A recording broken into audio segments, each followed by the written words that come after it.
I didn't. Bless your foresight.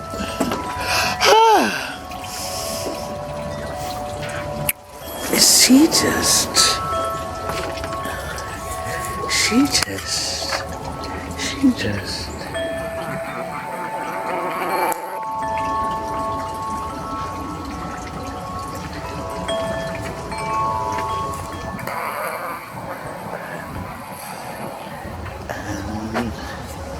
Area. Work time.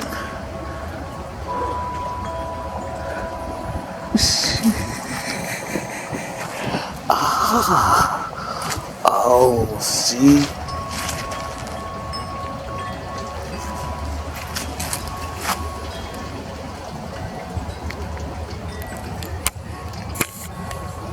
Wow.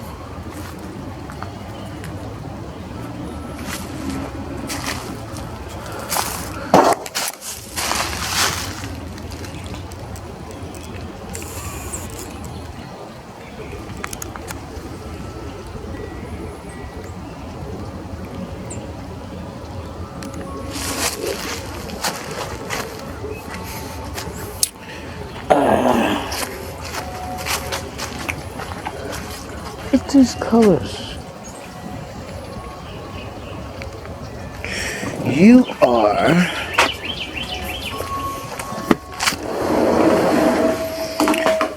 we have to say hello. See, master fine artist, fiber artist, sister woman, grounded earth being, spiritual center. You got these mother, grandmother, daughter, niece, grand aunt. Yeah, Arianne King COMER. Hands are busy as usual. Yeah, I'm on the hands. Don't. Yeah, that was our last minute of stopping you doing what you do. Now we just gonna watch your flow. Look at you in her world. Choose your mug. And here's some teas. And I've got lemons. And I'll get to it. You do what you do. Okay. Because we going in our world. This our world. Yeah, I gotta go. Gotta do it. When she does stuff. Oh, Mama, sweet Jesus. Sweet. Oh, Father God.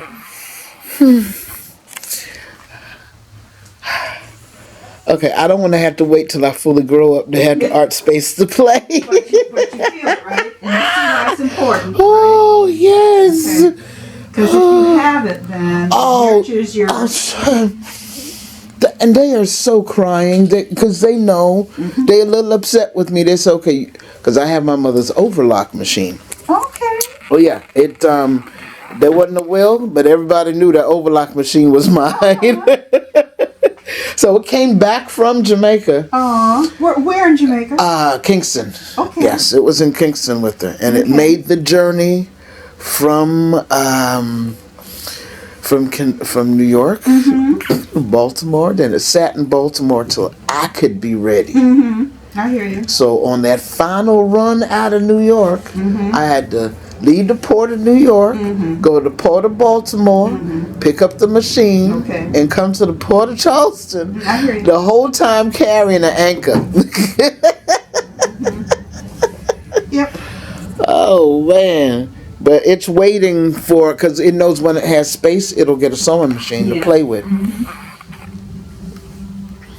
Well, again, this comes from living in Nigeria in Oshobo with artists and seeing what they must have.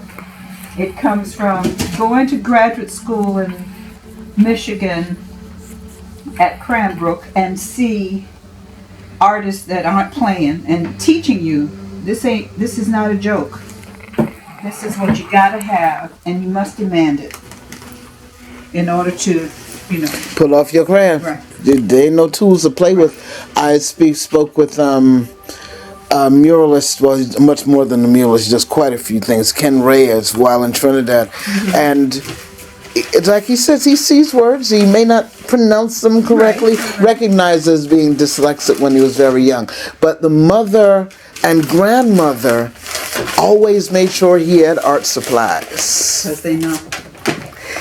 And he said even years later, yeah, he got kicked out of school, but that's okay. He had art supplies. Right. And could be at the knee of people who had knowledge. So there was a man, I don't know if that's who you said because I don't remember his name. He's on the mountain in Trinidad. Incredible artist. In who he has become is an icon artist up a mountain top. Okay. Well, we're gonna learn that name later. I'm wondering if that's true, because I heard about one that was no, that's Tracy Shepard's brother, but I don't even think he has the same last name. I'm there. Things got so opened up there that I only tipped the tip of the iceberg. That it's like, okay, well, when you coming back to finish up, like, well, can I get this layer of stuff out first? And it's all gonna be wonderful. Mm-hmm. You were in Nigeria for how? What got you there? I had been denied 3 years straight trying to get the fine arts grant from Michigan. And either third time or fourth time around, I had learned enough of what wording needed to be in place to be heard. And in it, what did I write? That I wanted to take the energy of wearable art and put it into trees. And you've been flying ever since. I love what you do. And in that, what I was saying is I am moving beyond the consciousness of Walmart as a wearable artist. And I have to in order to raise that consciousness, the energy that we use in wearable coats and whatever, I want to put it in nature and trees because they're our ancestral voice. So all the techniques I knew to create textiles, each tree had a textile: shibori, silkscreen, photosynthesis, feathers. Oh, so that's a heck of a forest. And in the experience, what I was able to see the domino effect. If you have the vision, then all these people, the players, come. Because I didn't know till I came here that those of us that have Native American roots, we never do anything alone. We do it in the community. Yes, okay. And so for me, I was never going to be happy doing stuff by myself. So I wound up saying, can you help me do this? And they all came. It's like, yes, I can make this nightclub, African forest. Yes. Then this musician said, I can give you the drums and the flute outside in water and birds. I had a photographer whose wife was a dancer, so he did all the cinematography and the still photographs. I'm trying to think who else. I asked a dancer to come and interpret my going in the woods at 8 years old, knowing that my peace comes from nature, to my experience in Cote d'Ivoire where it came up again, the importance of peace and trees. And she did that dance from 8 years old to, I think it was 50 something at that time. All of those things meant that I had all of that to then, because I'm sitting in an installation in town across from the theater, Fisher Theater, and all these people are coming in, giving me information. One of them is, do you realize that you are now doing ecology? Yes. You're doing community art. Yes. You're doing installational art. You are doing spiritual work. Go get the grants from those. Okay. So I'm sitting there and I put a phone in there because I'm there all the time. And my girlfriend calls me from DC and says, I'm sending you the article in the New York Times that is a travel grant through the UN. The UN says that artists are the ambassadors of the world. Amen. And they gave us 5 countries that they knew that we, if you choose one of those to go to see, you will be the messenger. So I had heard about this woman, Nikki Oleani, from a girlfriend who, she would come to Detroit all the time. And I got her information and said, I want to come see you. And that's Nikki Oleani in a showboat. She writes me back. And she is who I put in that grant. And I don't even know if I'm going to get it or not. My daughter's graduating from Parsons. I go to one of her graduating things. And I thought, Arianne, you the got or you didn't. Go on see. So I go over to the UN's office and said, hi, I'm one of those that did an application. And I just figured I would check because I ain't heard. And they said, let me see. You got it. I ain't know nothing about no visa. And I had 6 weeks to get it together. Amen. You ain't need much longer than that. Oh, wow. And so when it hits on you, you got to be ready. That's it. And that's the lesson that I learned. When you really are in the zone of truth, in what your intent is, then you get supported. When you're not clear, then it can't come to you. You just, you ain't hit it yet. Now, you're about to touch on something I've wondered about, and you letting me know I'm on the right path. You're creating your shells before you die, or batik or wax, or do you at times do the material first and then create the garment? That always seemed hard to me. Twofold. Okay. Those things over there, I order some as blanks. Okay. And then I paint them. Got you. And others, like this is going to be a Rwanda, so I have to, it's a U thing. So I'm going to do the handkerchief hem on it. And while you're here, I'm going to be putting in all these colors. And that sexiness. And put it out there. What I probably can't get to because I'm a day shorter than I thought. I would be then batiking it.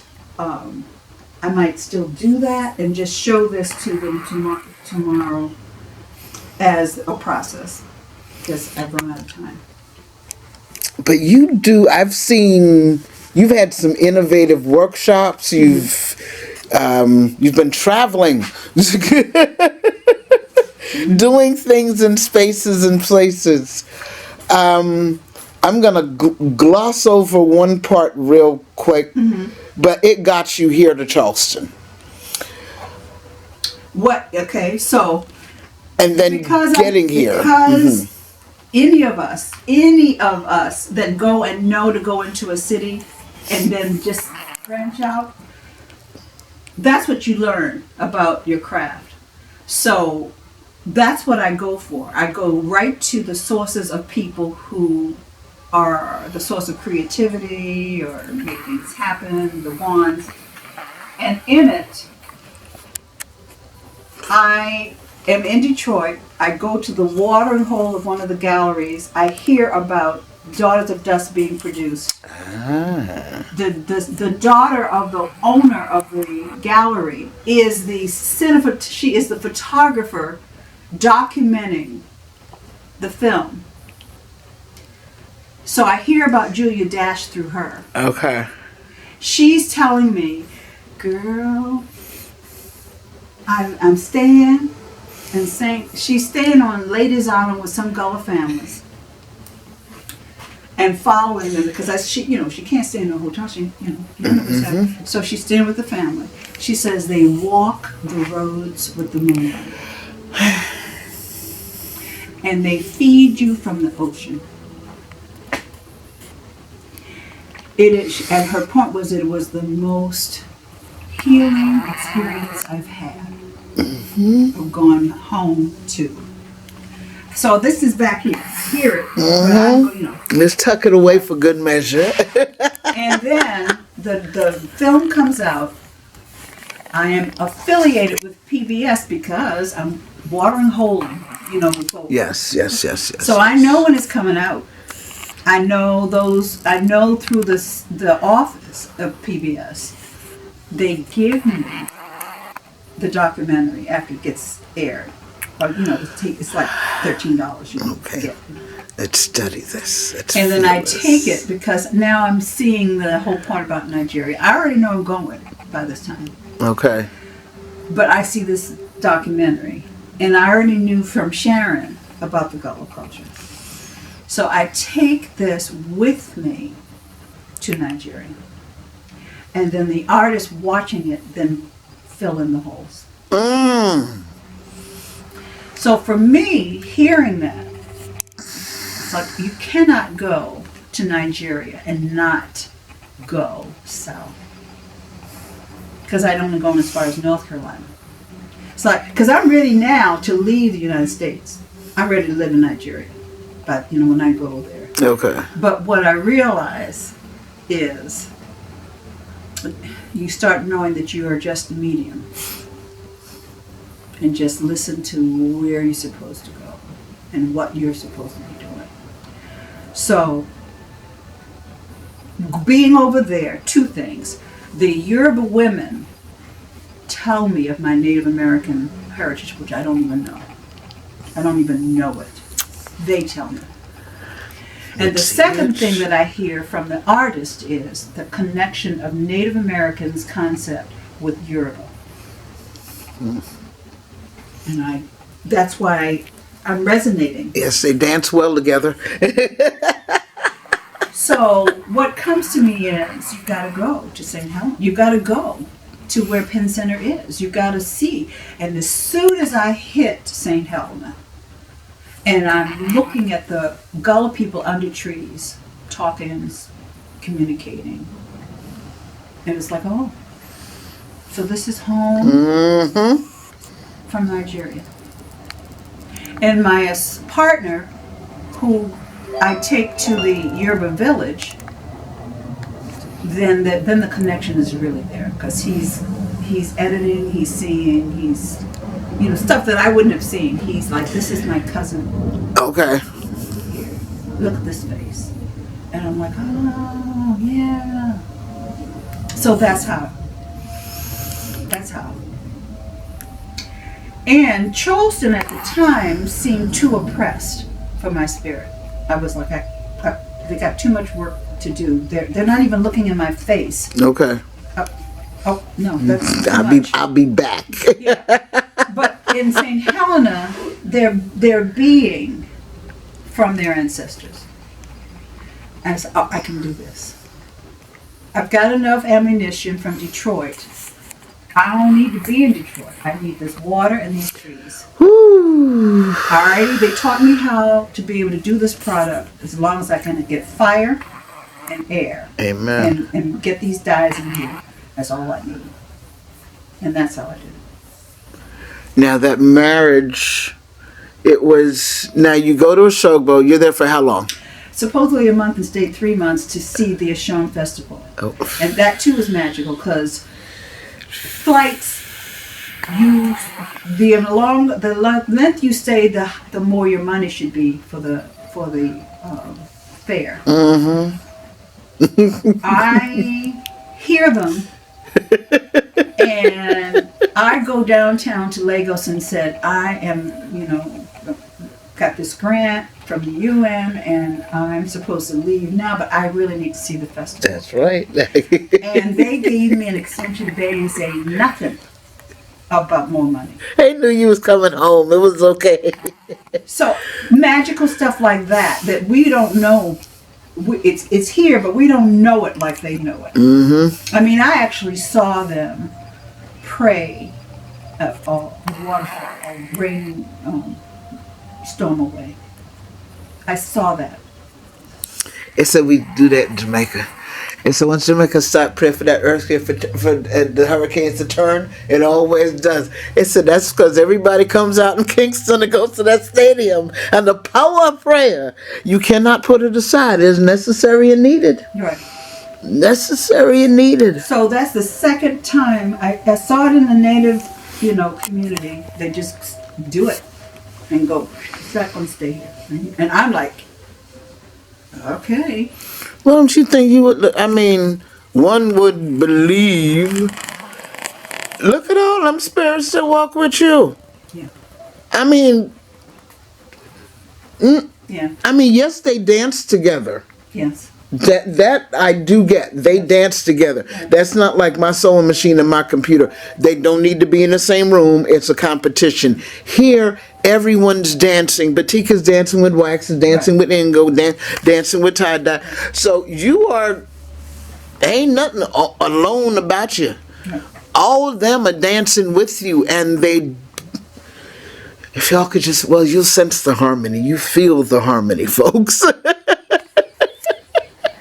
And, on the side, because I think on the side, the reason I'm still here, or know that I'm here, is when I was attacked in my house with two men with 2 9mm guns.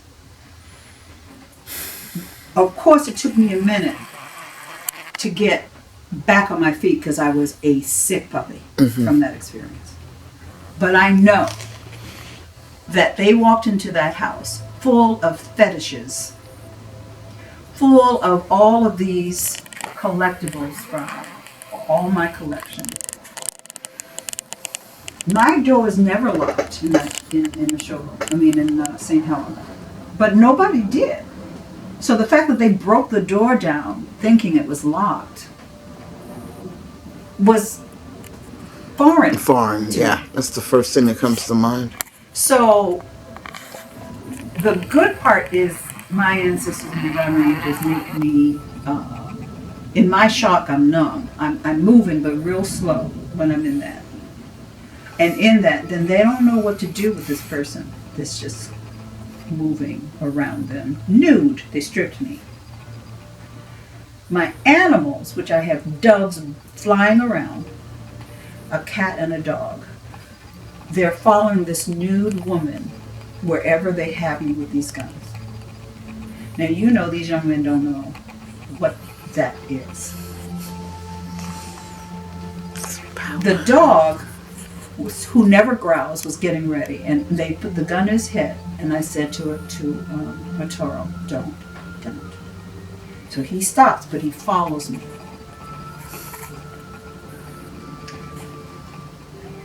I'm watching this like in a movie, because I can't stay there. So when they bind me, I fall because they put my feet together and my hands together. So I can't get fully raped because the stupid folk have bound my leg. And I'm looking at this young man thinking, why are you trying to do this to a grandmother? Which my mouth says. And then common sense says, shut the fuck. Because you don't know who or what. But my mouth is engaged all the time as a grandmother to them. So when they said, Taha'a, I thought, so I'm not going to get killed? Because I had already resolved I'm dead. Okay. So I'm actually sharing them. The leashes are over here. And there's some ropes. And I guess they were like, what the fuck? I command this. So they took my car and escaped. But the hysteria for me was that I was bound. And I kept thinking, I can't stay like this till morning. I will be insane.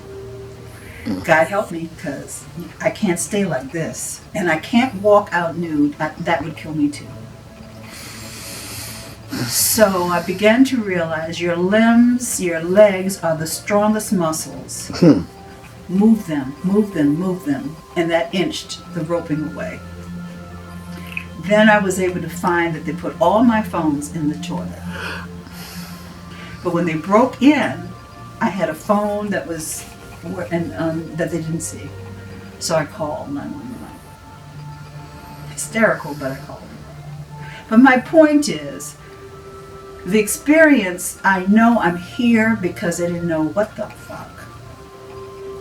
And then I also know that my ancestors, my spirits protect my ass. You're on duty. For me to be still here. That, you know, they, instead of killing me, they could have still. They just went, let's get out. Because I also was fussing with them saying, why would you go to an artist's house thinking you're going to get some money? You're going to use the post-starving artist out here, man. Every money we get is gone. Yes. Because we don't keep it. Nope, go right back into it. We got to buy some more supplies. So I was like, well, what made you... And they're looking at me like, that doesn't make sense, don't it? And I'm like, what? And then they were saying things like, well, we're going to take your card and we're going to go to the bank. I said, field it. You know that thing where the bank chews up your card? Because you ain't got no money. That's what's going to happen. So they realized, okay, she got to do that to them smart. boys. But in all of that, in all of my coming, because I left here, my daughter, they took me out of that house.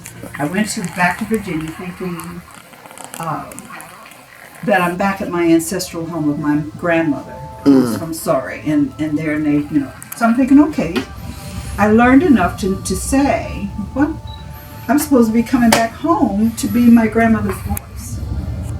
I'm going to be this artist, and I'm going to go on the land. But I had outgrown my family, and they weren't where I was. They had cut down all the trees, and I was like, oh my God. Oh, those are your friends. So I was like, I don't think it's too much work to raise this consciousness. I don't have that. Because I was a sick puppy.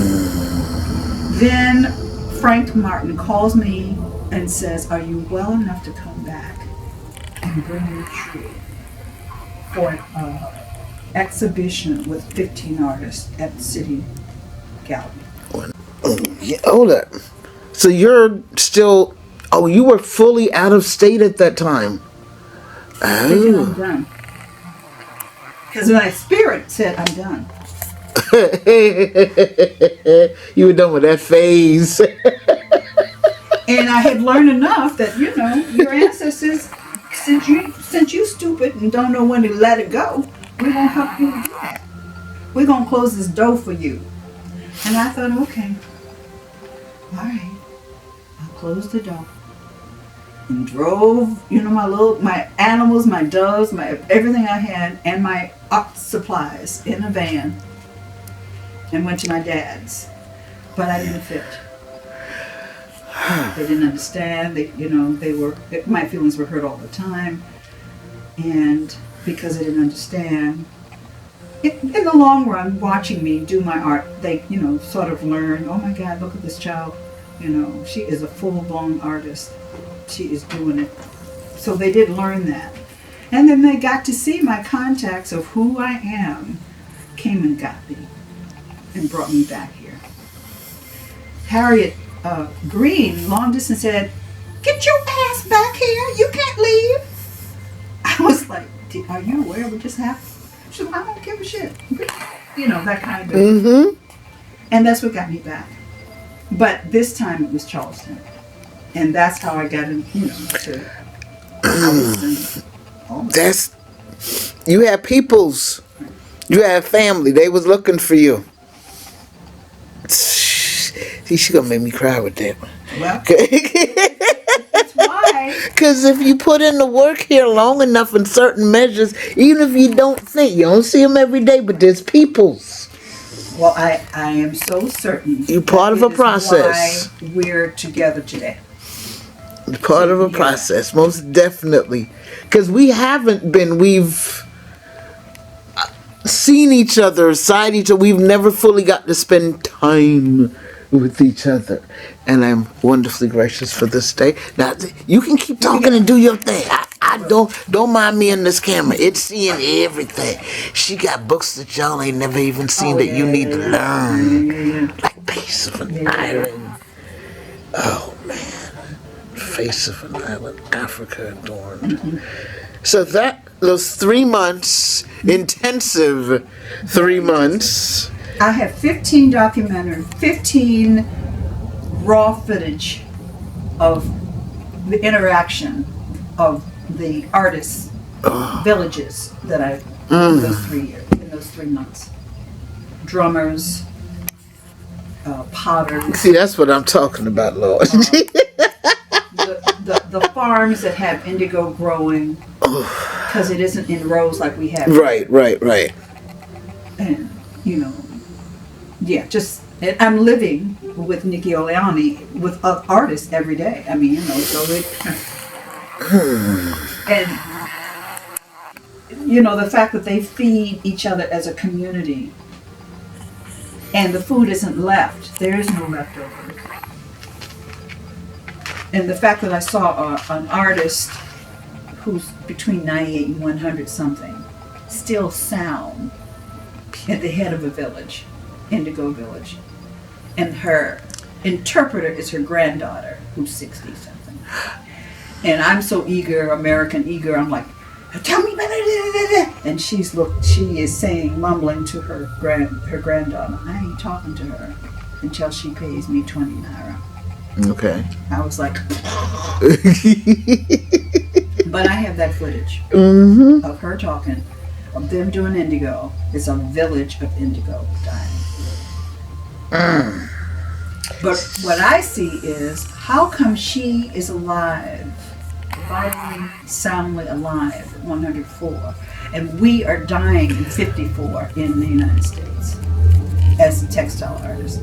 And what came to me is, it takes a village. They honor their ancestors and their elders in respect. They do everything as a community. When one eats, everybody eats. Everything is organic because they fix it from ground up, right, from the ground to the pot. And it's gone after that day. Yeah, they're doing ancestral work. They are preserving the culture and heritage. And I got that. And that was my message for me to see. This is a viable, living organism, this village. We need to remember this. Yes, that energy, that it can be sustained and recreated in other places with wonderful more amenities and happen. And the other thing that I learned that was an affirmation for me, you get to understand the journey that we Americans, the gift that we have in maturating and coexisting in this culture. Our genius, we have picked up every nuance, everything that needs to be in order to make it. Because I'm over there, and they're saying things like, "Oh, we can't get," and I'm listening. What? How come you can't? Because that's this culture. mm-hmm. They're already, "Oh, we can't," and I'm like, "Tell me why." Yeah, we done step past some things. And then from that, I'm like, "That's not what I heard." No, that's not what they said. Because I'm not broken down in the, what is that? European oppression. We've had it here, but my point is, I didn't realize how much we have elevated here. Yes, in comparison with problem this. solvers. Oh yeah. So when I'm there going to our American embassy with my passport, and this man says to me, "My sister, you don't need your passport here." That's right. I was like, you're in your country. Once you step through that gate, that was it. so it was the first time I was aware. The gift of me is I'm Afro-American woman artist. Rachel. And that was my ticket to do everything. There was no doors closed because of those things. You were demographically correct. With the right titles. You ain't getting to rape them. You're like, listen, we going to preserve, maintain, sustain, and carry forth this culture. There were so many ahas that I came back with. that you don't even know your own power until you go somewhere else. Yeah. So, you know, those were great messages for me to hear. That I got this. As long as I don't let stuff get in my way, I got this. Just ask for help. Ask for guidance. Help. Ask just so you can see. And move on. Whew, pardon. That key part there, some folks don't know how to do. Well, ask for help. Well, we've been broken. We're broken, you know. And if we don't straight out, like, I bet you got so many ahas from that experience that you didn't know you knew. The greatest foundation of it, and I told this to my mother because I spoke to her in the last moments of breath. Mm-hmm. I thank you for my 7 years in Jamaica. Mm-hmm. If I didn't have those 7 years, I couldn't have done Trinidad. There was no way. Right. What you haven't said is, it feels to me that though it's you reported beauty, there's some brokenness there that is crippling. The two islands are different. Okay. Distinctly different. Tobago, you know what African roots are. You see where the gene pool has not been messed with in any way, shape, or form. Chiseled features, and just before blue black, but deep chocolate in mahogany measure. And their flow is to lime. They chill back. Tobago is where you go to relax. Mm-hmm. Except I did it in the opposite measure. Tobago for me was to go play mass and carnival. And because it had its own whatever it had, I in and out of there very quickly. Mm-hmm. Whereas Trinidad now, okay, we going up into some forests, and every day I had 3-4 days of 5:30 mornings. There was no vacation. Charleston is the vacation. Yeah. I literally went. Now Wi-Fi, what is it? I'm with farmers. Okay. Yeah, that whole eco-culturalism, the eco-culture, permaculture, the issue of harmony with nature and in nature and life. Yes, that's what. So you're wrapping up all that a few of them spoke of, especially the one I said, Ken Reyes, because he is the artist who's also the working farmer with livestock. Mm-hmm. So you got to get up early in the morning to feed them. Right. And I was at his gate before he got up to go hang with the animals. I don't need to be any special measure. I got to ride the way with what you ride. Okay. Oh, you going up in the mountain to water your... Now, mind you, you park the car and walk in a half hour to get to the garden that's in this valley, that's on the side of a peak, with air so clear, water crystal and pristine, but you walking with a miracle because he's been burned over 97% of his body. Why? You know what? We never got to that part of the story. Wow. We were on the issue of he had created this space after he had been burned. You know, I don't have the strength that I used to have, but you've hauled in all these saplings and all these plants and created this space because he said, I'm not buying any, and I'm not selling any, and not giving any. This space is to be just so we can keep some pure plants. Mm-hmm. What they're having is, and I heard this from another farmer, say with these plants decorating Trinidadian governmental locations as ornaments. It's actually a flower that was there that was sent to Miami to be studied, synthesized, and separated. They separated the colors and reproduced them, and then sold those plants back to Trinidad for them to use as ornamentation. There was moments there that you're like, what the heck? Mm-hmm. He's like, okay, noonie, the noonie drink that everyone loves, the trees are no big deal in Trinidad. They're all over the place. He's like, why aren't we producing this? He said, but we've become consumers. Other than the fact that, yes, we have this oil. I have never seen that many fast food places in my life. We don't even have a Wendy's on the peninsula. You got Wendy's across the street from McDonald's, down the street from Burger King, with a Zaxby's over there at TGI Fridays. Yeah.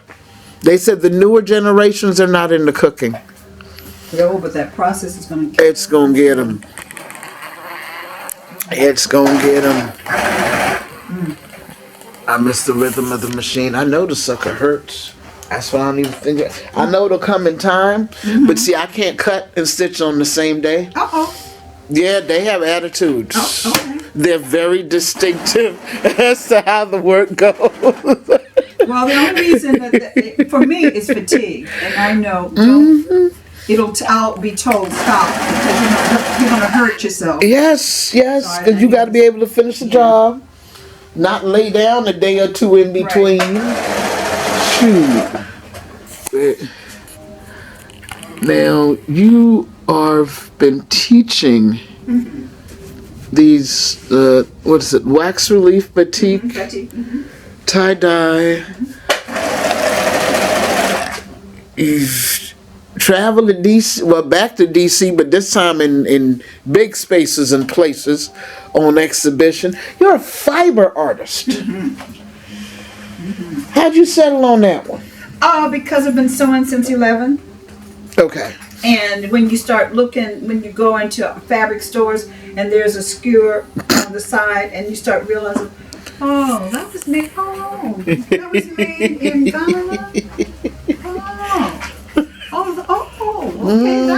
That came from Bali. Oh. And then you start going into reading about it. And then from once you get lit, that's it. That is it. Me, see, she got this whole other world, because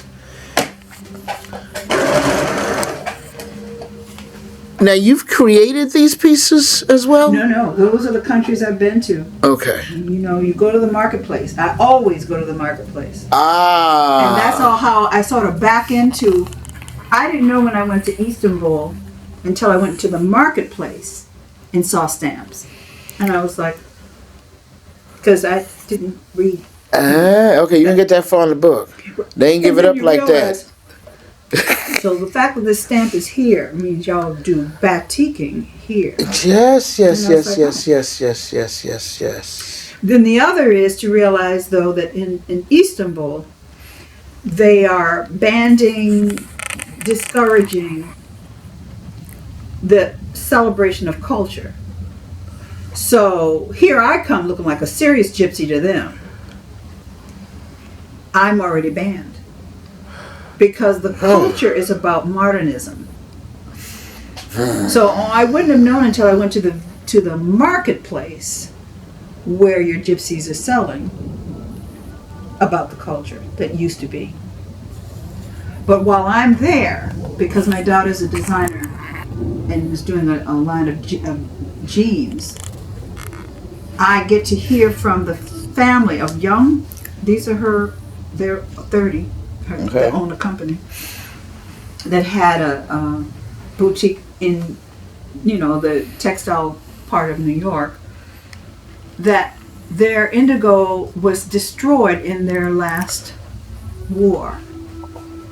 So when they come to see me in St. Helena, they bring back the seeds that I have. To replenish.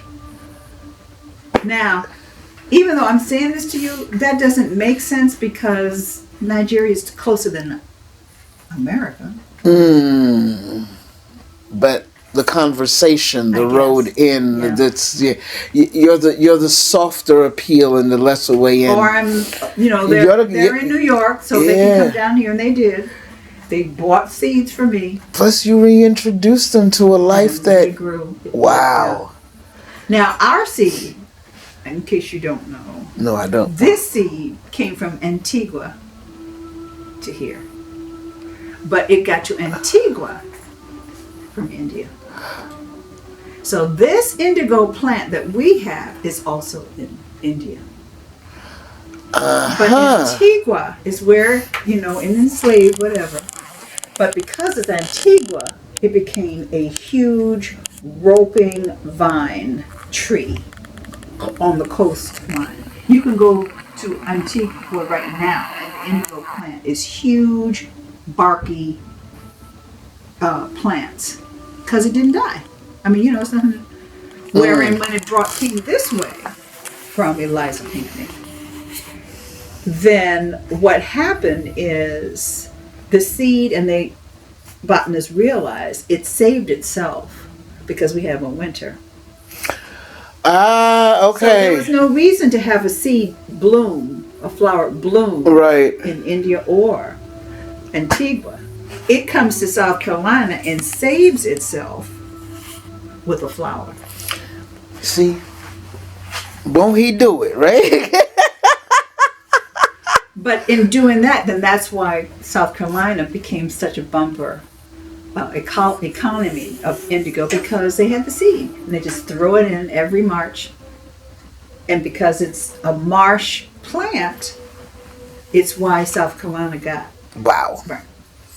See, and it was part of because I wanted to do I wanted to do a lot of things. I'm Pisces. I wanted to do a lot of stuff. But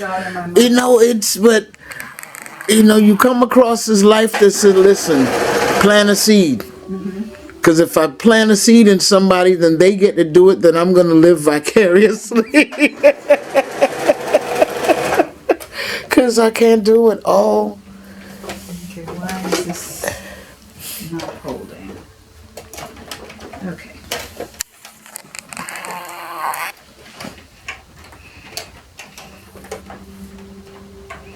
There's a new line of closeout that I'm loving. It's called Bully Chasers. Oh, and the line is called Chubby Line. It's a 10-year-old girl out of New York. She has an asthma condition. The steroids made her real chunky. Okay. So the friends would always tease her. But she also happens to be of African descent with mother and grandmother around and sister in design school. And she's been sewing for quite a while. This 10-year-old was featured at the New York Fashion Week because she did, fashion line for plus size clothes. For adults, no less. She sews for kids and adults. And it's like, oh yeah. See, when you're given that freedom, oh Lord, from a very early age, but things have changed. Lord, mommy would buy that 5 yards of cloth, and I'd have the vest and the skirt and the shorts and and out of it. But I didn't I didn't sew myself until high school. Okay. Hand sewing, yes, but I was listen. So when did you move from Kingston? Born in London. Oh, shut up! Shut up! See, I had to circumvent some things. So I'm born in London, New York by 3, Jamaica by 7. The statement was, oh, she's fat, she's going down there to lose some weight. But it was the best thing that ever happened. To Kingston? Yeah. Okay. Yeah, I was Kingston with my grandmother, but something must have happened because they moved me during Easter break.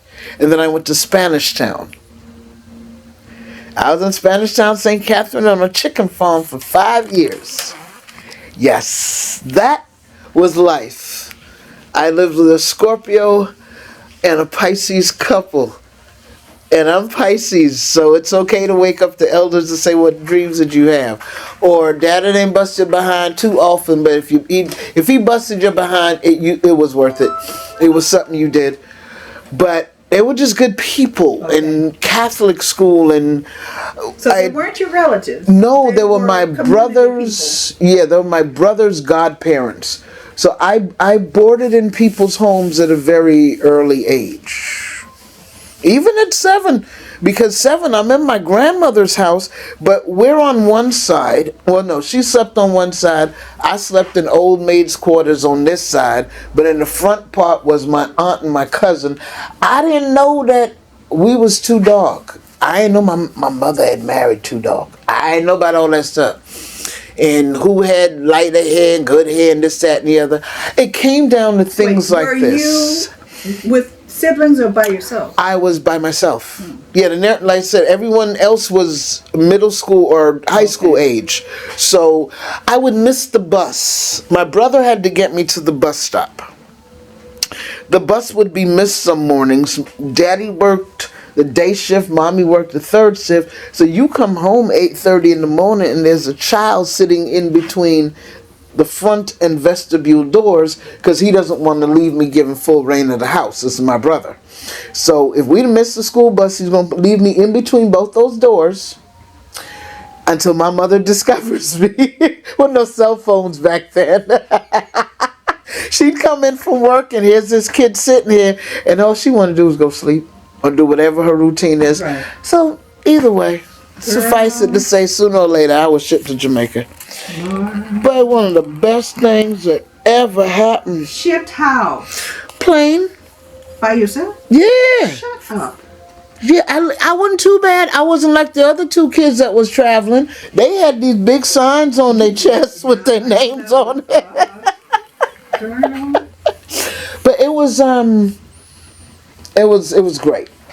It had its moments, but it was Jamaica. Yeah. And why you talk patois worse than the people who live here. You walk barefoot more than the people who live here. Well, guess what? Yeah, that's what you do. Shoot, that's what you do. Yeah. You glide into it. See? If I didn't have it, Charleston, South Carolina would not have been a choice. Okay. And what made you come? Similarity? I had visited here, and I have bilateral nerve damage. I need a certain type of climate. Yeah. And I noticed I could function without having to hide from the heat. Okay. Because in New York I was still covering up from head to toe. And as well as you had these palmetto trees. They didn't have any coconuts, but they look good. And you had lizards. The lizards are what gave it away. Their climate that they require would be very much like Jamaica. So the decision was made, okay, I'll be back. It took me 2 years. I probably still would not have been back here if I hadn't received this nice beauty mark on my face. I heard.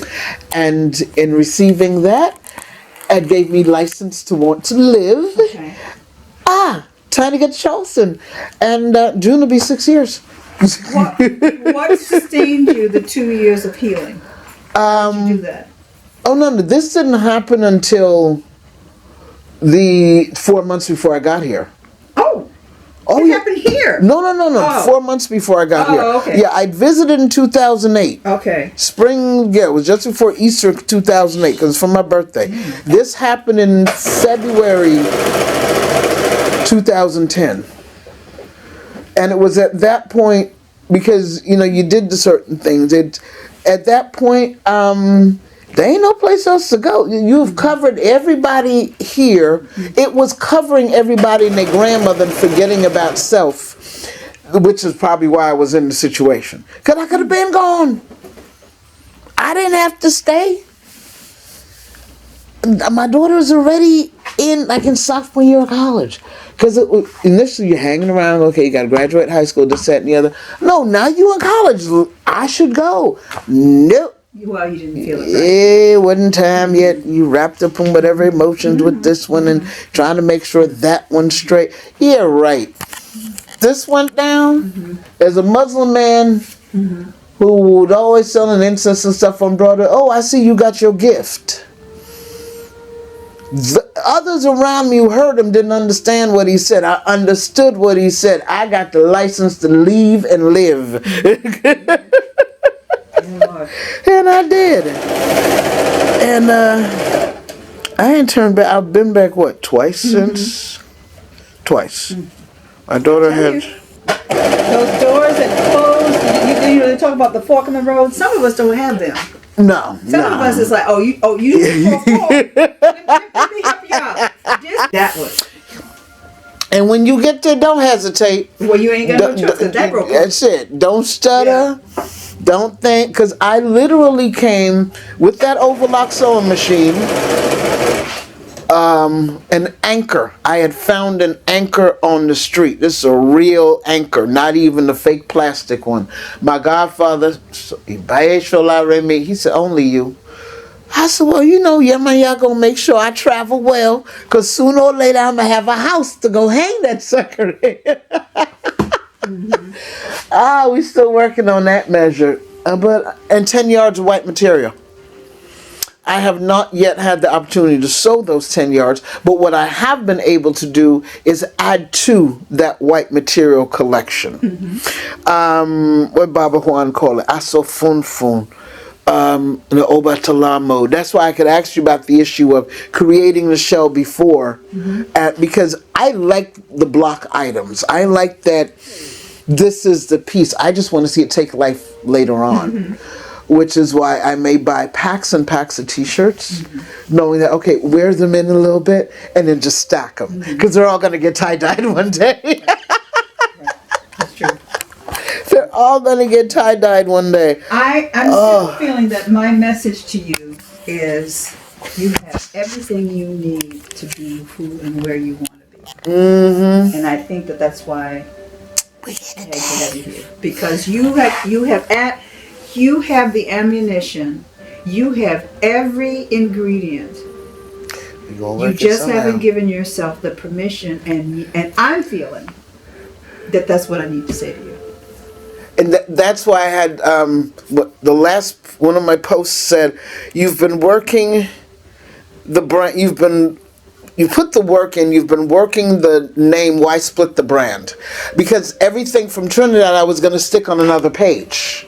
And I'm like, people have been watching this on Instagram. They've been seeing it on Twitter. Absolutely, they have. Stick it in your name right there. So when they come looking for you, they ain't got to worry. And this is before I turned the corner to realize you can't tell everyone else.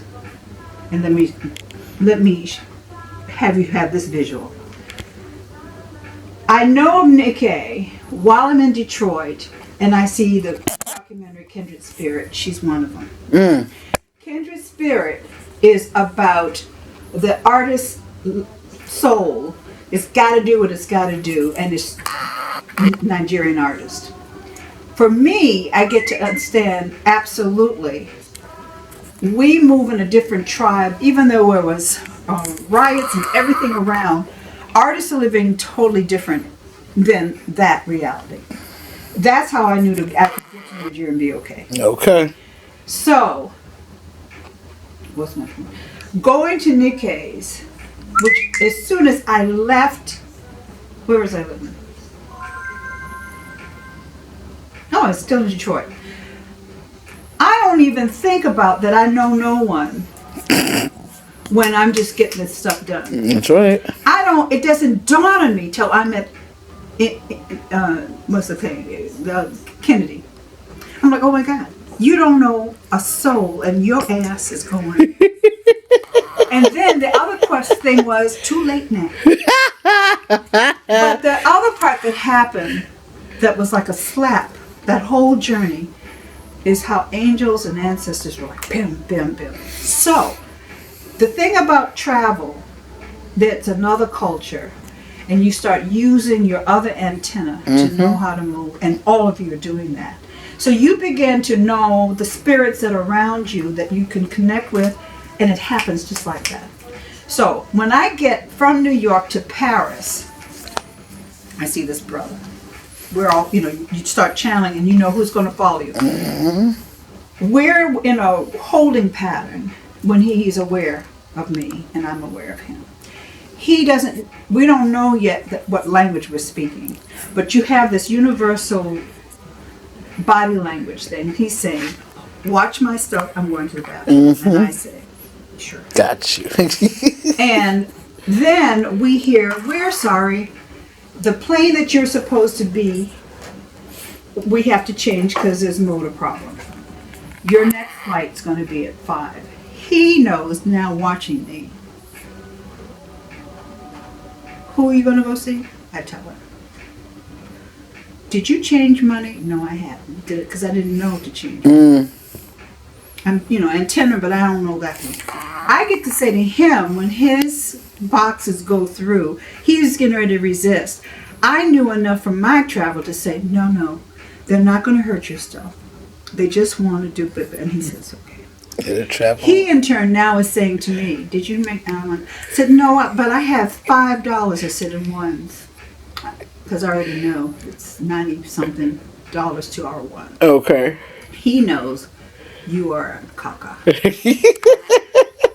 And he also says, because he knows Nikki, he's like, they're not going to be there. I'm like, yes, but he also knows, okay, I can't freak her out. She can't hear that. I got to. And you're doing all this with limited language and moments.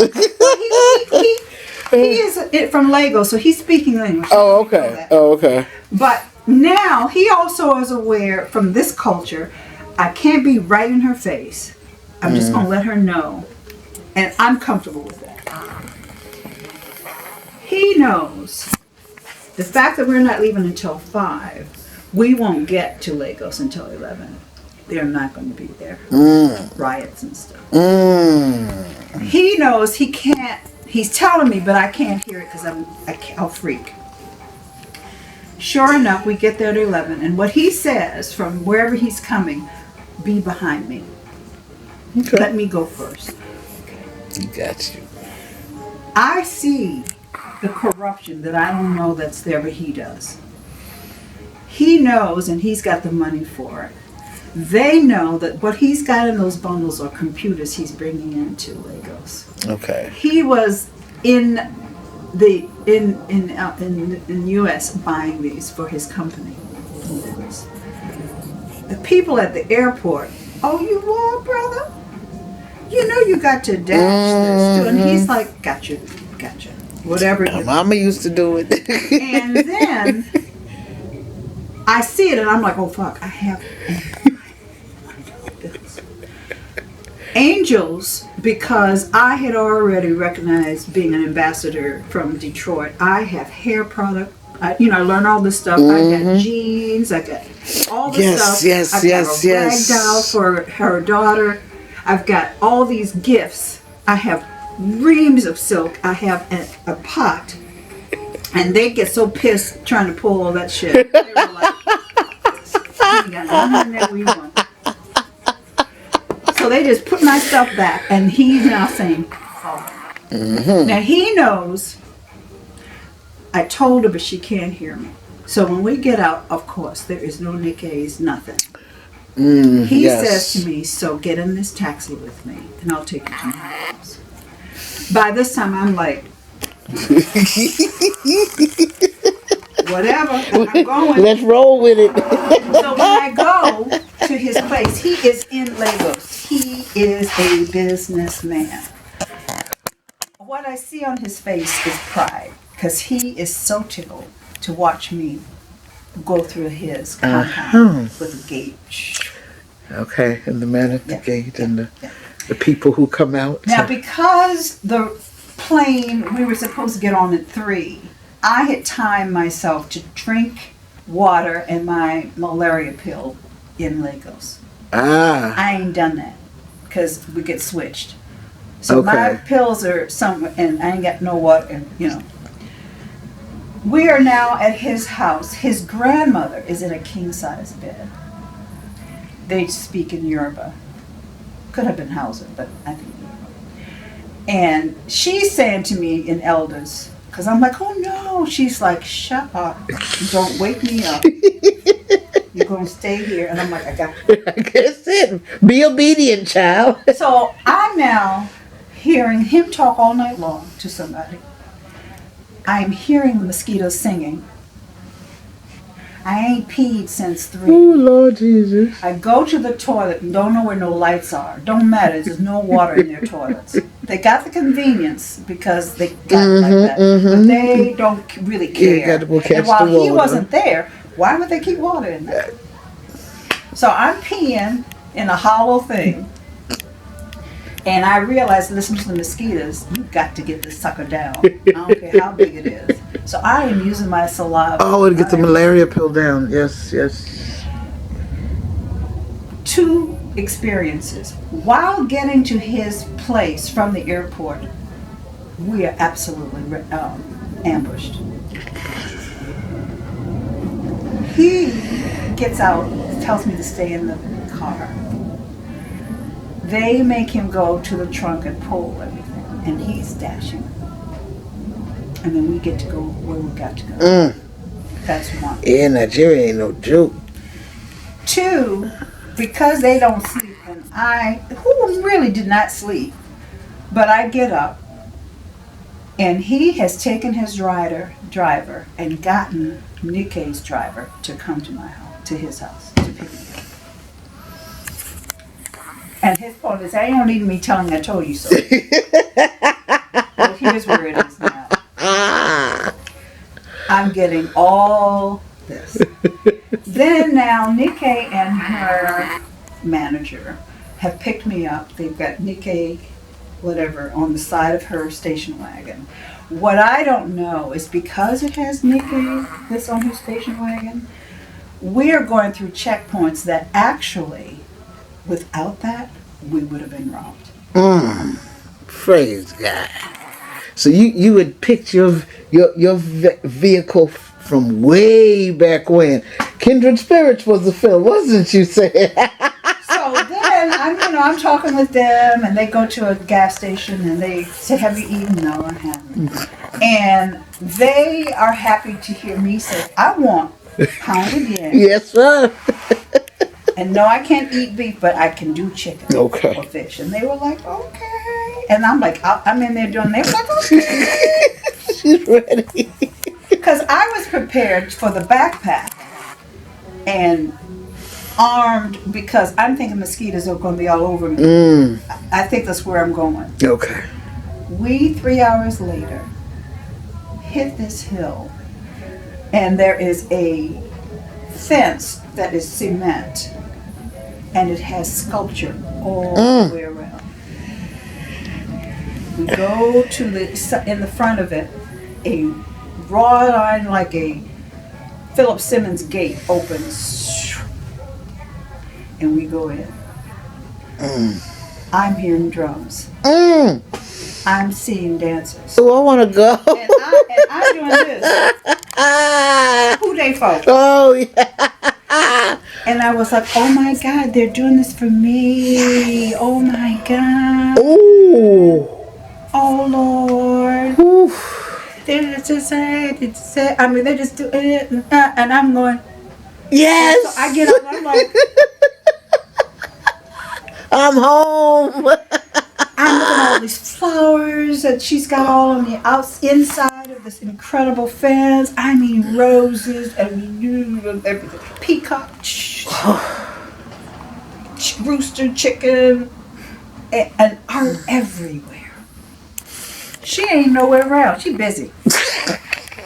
The woman who I'm seeing is actually her nanny and her cook. Okay. I'm thinking that's Nikke because I've never seen her. Oh. And I'm like, oh, thank you. And she was like, breathing. And she said, I'm not her. And then she puts me in a room where I have my own bathroom next to it, and Nikke's office. I'm doing this for $35 a month. Oh, praise the Lord Jesus. What year was this again? We can't pull that off now. 92. But my point is, wow. I learned from that experience. Nikke left me there after a month. Left me. Went on her trip somewhere else.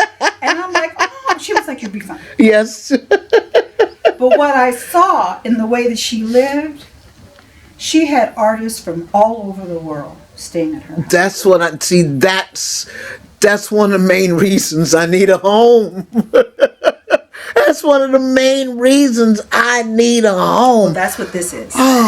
You're looking at a place that artists come to my house all the time. Because I made a pact with Nikke's guest that I'm in her house. I fry chicken because okay. I can do it. And there's 4 of them are from Jamaica, 2 of them from Italy, 3 of them are from Germany. Y'all had that place smelling good. And all staying That's how it's supposed to be. And I'm hearing all this conversation. Yes. We're all Doing fine, stuff. and we look at each other and say, this is how this should be. Yes. And all of us at that table made a pact. We're going to go home. We're going to have a bedroom always available. So the women from Jamaica said, got you covered. All right. Get yourself there. There you go. The other came from St. Thomas. They were there, 4 of them. One of them was a, what do you call it? Oh, okay. You just said that word. Immigration. Okay. That was her job. Oh, all right now. She's taking her vacation with these 4 women. Ooh. She is how I know that my experience going to a showboat was protected, because they got robbed. And she's sharing with me how she had to keep her badge hidden. Yeah, that's because even a lot more of folks are being taken, and she didn't want. So she let herself be robbed instead of being a hostage. Getting the rest of the stuff. Lord. I get to hear this. I'm in Safe Haven at Nikkei's, and I hear this, and I was like, okay, so I've been totally. Yes, sir. The universe had your back. And in it is why I walk the way I walk. That's why when I met you, it's like, I hear you. Because all of us in the path, what's the word, the last follow, the journey, whatever, the monks and mystic, we are all of those. Yes, we moving it. And we have to have each other's back. We can't question.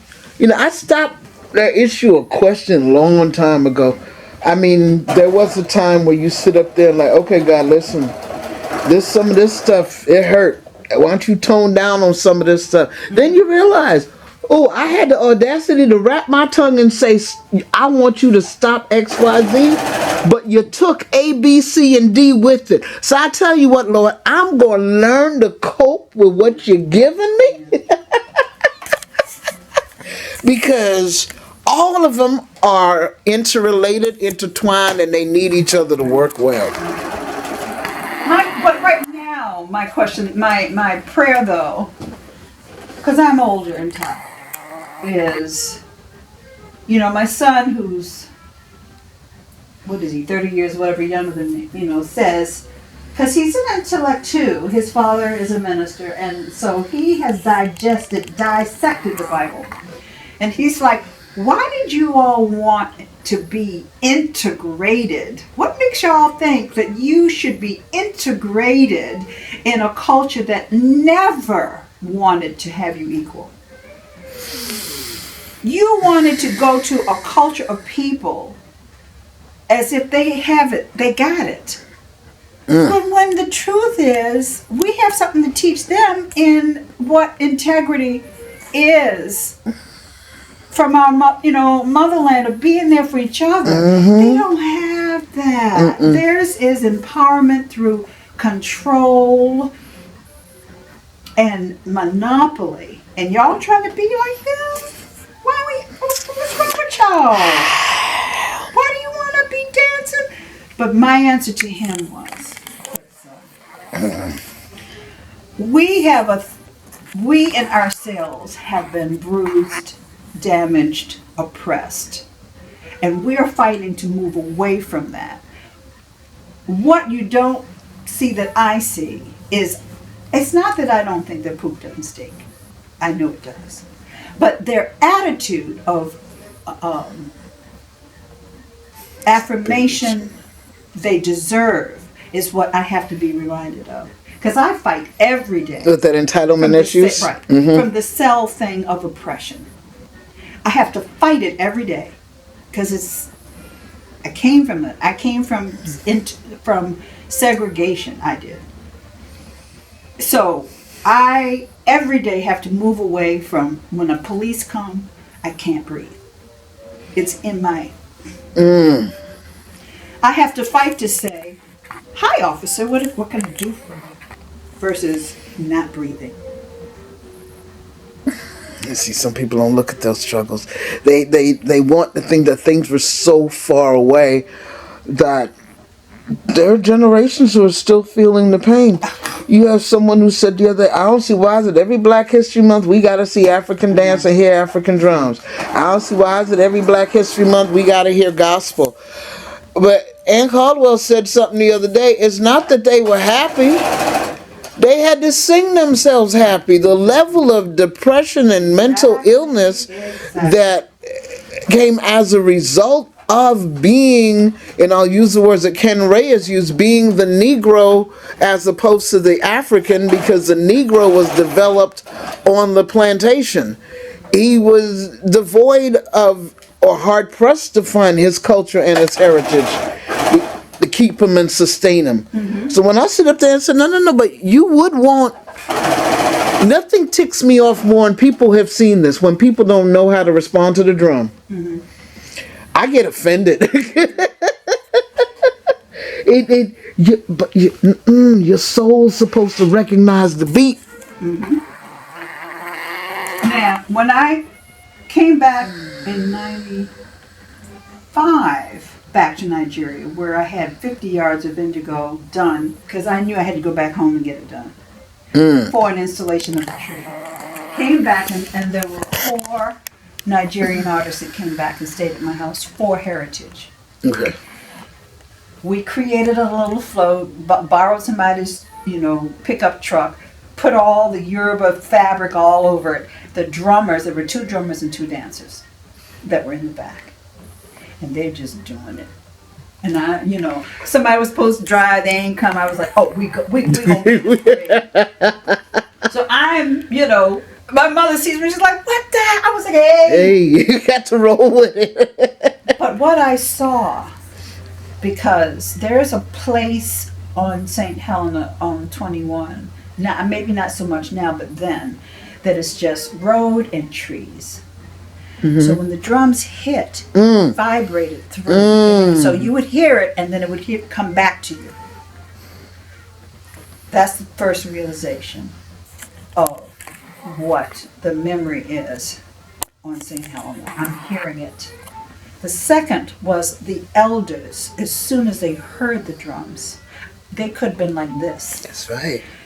They started dancing. Something started moving. And I was like, oh, look at this. That's right. Memory is in them. And they were like, and I'm driving and watching them. I'm just like, oh my God. That's it. When you can make them elders move, you done the right thing. Your job was done. That's why it frightens me here. Folks sit as if they're listening to first chair at the symphony, and there's to be no reaction whatsoever. Or it's, final scene of the ballet, of which you're really supposed to keep your breath in awe. No, I'm gonna need y'all to give these drummers and dancers some of your energy. Feed them. Please feed them as they fed you. Yes.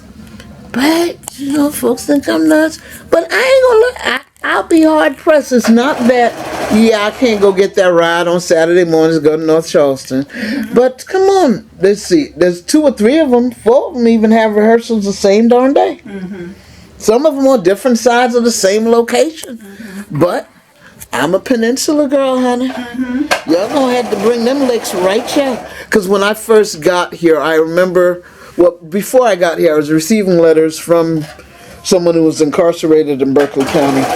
And they said, you haven't even been downtown Charleston yet. He said, what do you even know about sweetgrass baskets and roses? And it dawned on me that when I'd come to visit Charleston, I didn't come to Charleston. I was actually in North Charleston. Where? At some hotel. Oh, okay. See, because I've never made it to Charleston. I didn't know. I'm like them journalists when they came to check out stuff. No, honey, you is not in Charleston. That's North Charleston you checking around. So when I got here, and my introduction to Charleston is Crisis Ministries, which is now 180 Place. Right. The Clemente course, because that got me out of the shelter after 6 o'clock. So I could see how people were living and relating. Mm-hmm. it was a different story. But the first time down there, ooh, at the waterfront park, and I realized where I'm standing in back of, where y'all had them ships come in. Oh, I was a pissed so-and-so. There were tears of anger flowing. I was, woo. I've come to reconcile with that. I hear you, yeah. My first walk into the market itself, I actually walked through there. I'd been combining some scents while I was in the shelter, and you couldn't tell me I ain't smell good. Okay. And I had just come from church, and they wasn't letting us back in the shelter anyways. You were slightly ticking me off, but I said I know what to do. What do you mean they weren't letting you? Why? Yeah, it was too early or some nonsense. Oh, wow. I said, okay, I know what to do. I got time to kill. I live in Charleston. So I walked my happy butt down to downtown Charleston. Let me go see what the tourists see. Because I had been telling people this in the shelter. We're in the shelter, yes, we have chores. And other times of the day, we going to have some time. And this is when the hat trick first started of Condé Nast #1. Here we go. We're in the #1 city in the world. People are paying buckets of money to come here. We need to go check out what they're seeing. So I went walking through the market. Something was going on. I started singing. Let's just say I walked out of there with $20. I said we gonna live a little ways, do a little thing, but it's a beauty. I can't exchange the city for anything because I don't know. It's a gateway. It truly is. I don't know what next is coming, but I'm ready. Okay, yeah. That's so cool. See, some of y'all forgot the art of that. What? No, my camera's on your hands. Oh.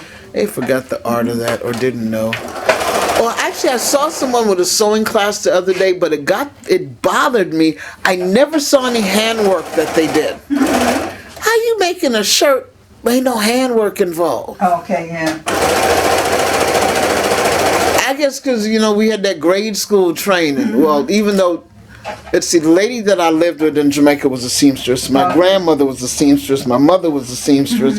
They all sewed in sewing circles. But handwork was necessary and needed. Right. Sure. Learning zippers.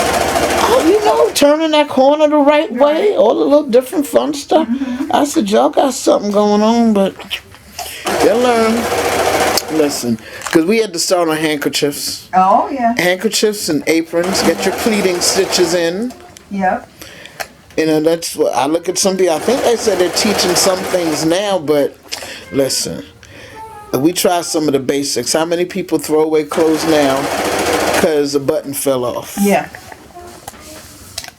Or it's too big, but you don't know how to put a dart in. Right. Well, and your cleaners used to do all that when they were neighborhood family cleaners. Yeah, but Clean them in the shoe bowl. oh, listen, I have size 12 feet. We ain't gonna talk about shoe people.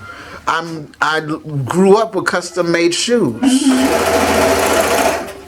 I have a problem with mass-produced issues. Right. Well, hey, that's also why I had to learn to sew, because my body type, came from my grandmother's, where we have all this hip, and they all, started off with 18-inch waist, but we got this butt. So I had to learn to sew so I could, be presentable. have stuff work. Yeah. There you go. And I can't feel bad just because society don't know about folks with butts. Hey, listen, matter of fact, we have 2 words. Miss Gabby Sidibe. Gabby, who was in Precious. Gabby, who's on Empire. Gabby, who's I put on a post the other day. If they just give her the greatest gift of all, a sewing machine, she'd be totally different. Right. totally different. That's why that little girl from the chubby line makes me happy, because she already knows what it's like to have her own custom clothes. Matter of fact, what's the tagline? Bringing Africa to America, one outfit at a time. Okay.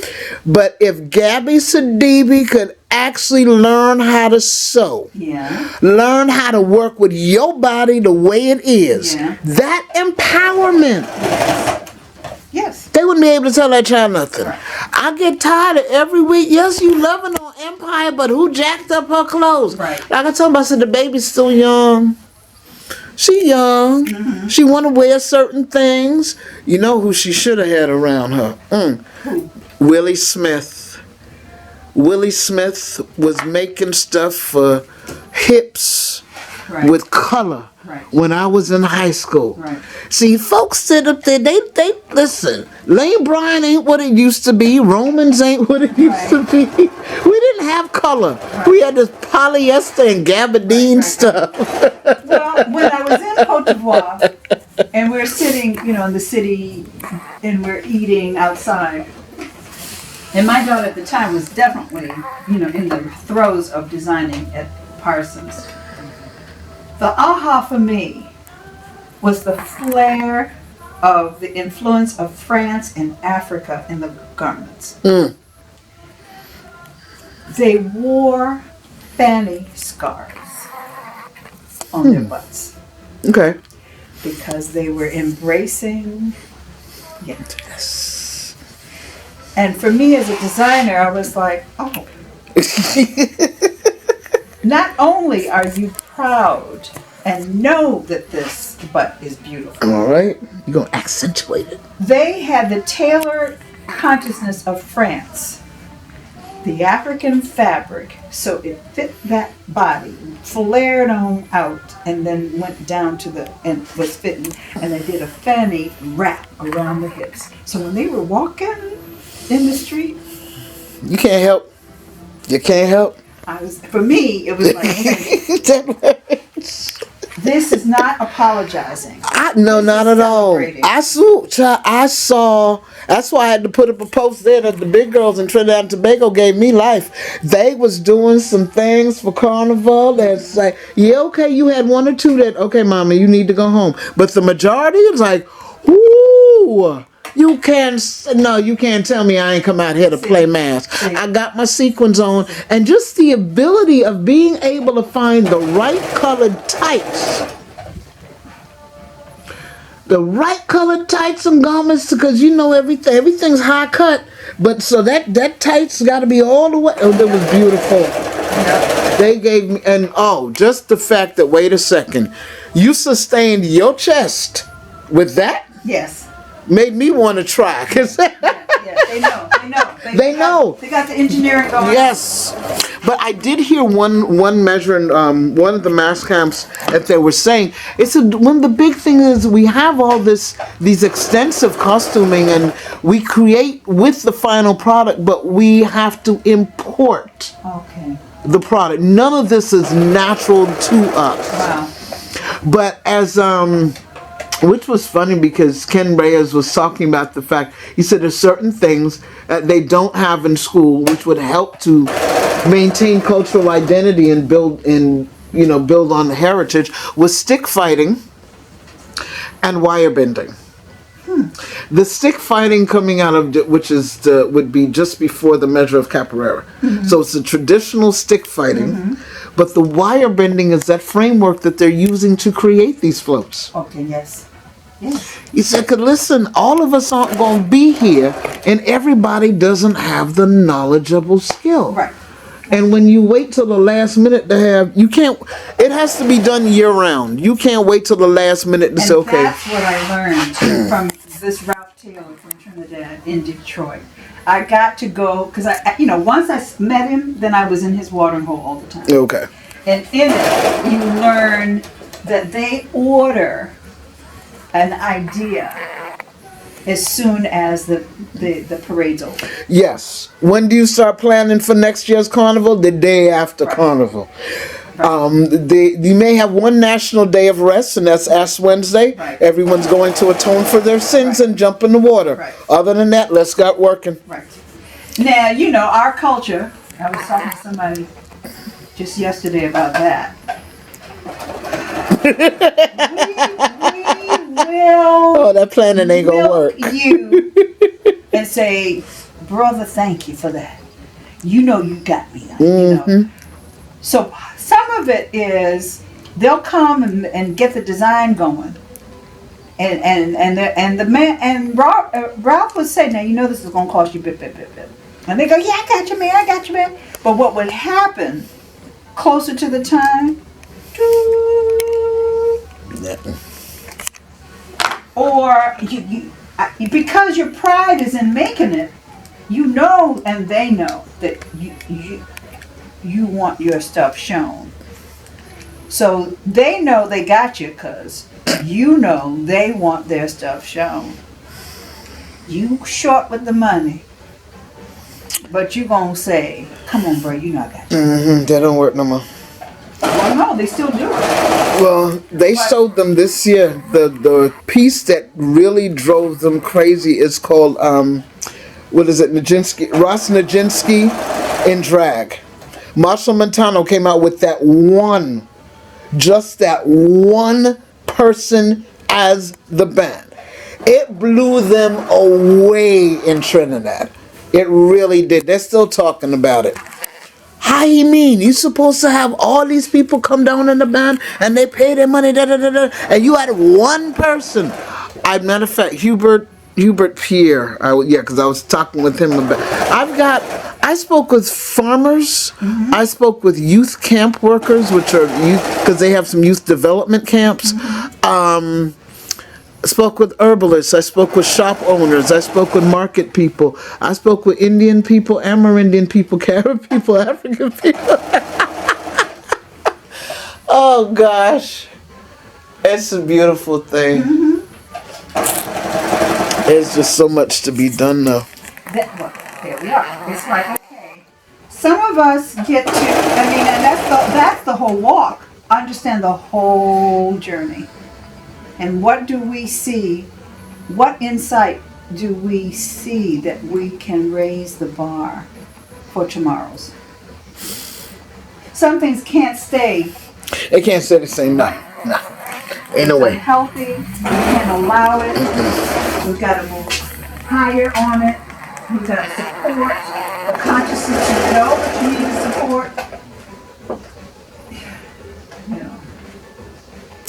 You know, and that's the part, that's why I was glad seeing you doing the mural in the schools, because we know that technically the kids don't get that much chance to work with each other to do projects of that type. Much less even have a full exposure to what practical arts are in a community setting. Right. Well, the thing is the day I left, his class, 7th graders, he asked all of them, because I think it's 2 7th grades, that they split up in 4, parts to come and have their time at painting. They wrote these letters that I know he didn't get to read them. I have them here. I didn't know they heard me. I couldn't tell, but the letters were so profoundly saying, thanks for the experience. Like one I kept saying to them in class, do you know that the Jenkins Orphanage jazz band, they were your age? And so you get to celebrate that energy in this mural, honoring their place in the Harlem Renaissance era. And they were your age. Well, I didn't know they heard me. Some of the letters were like, thanks for bringing us the imagery of the boys that were in the orphanage.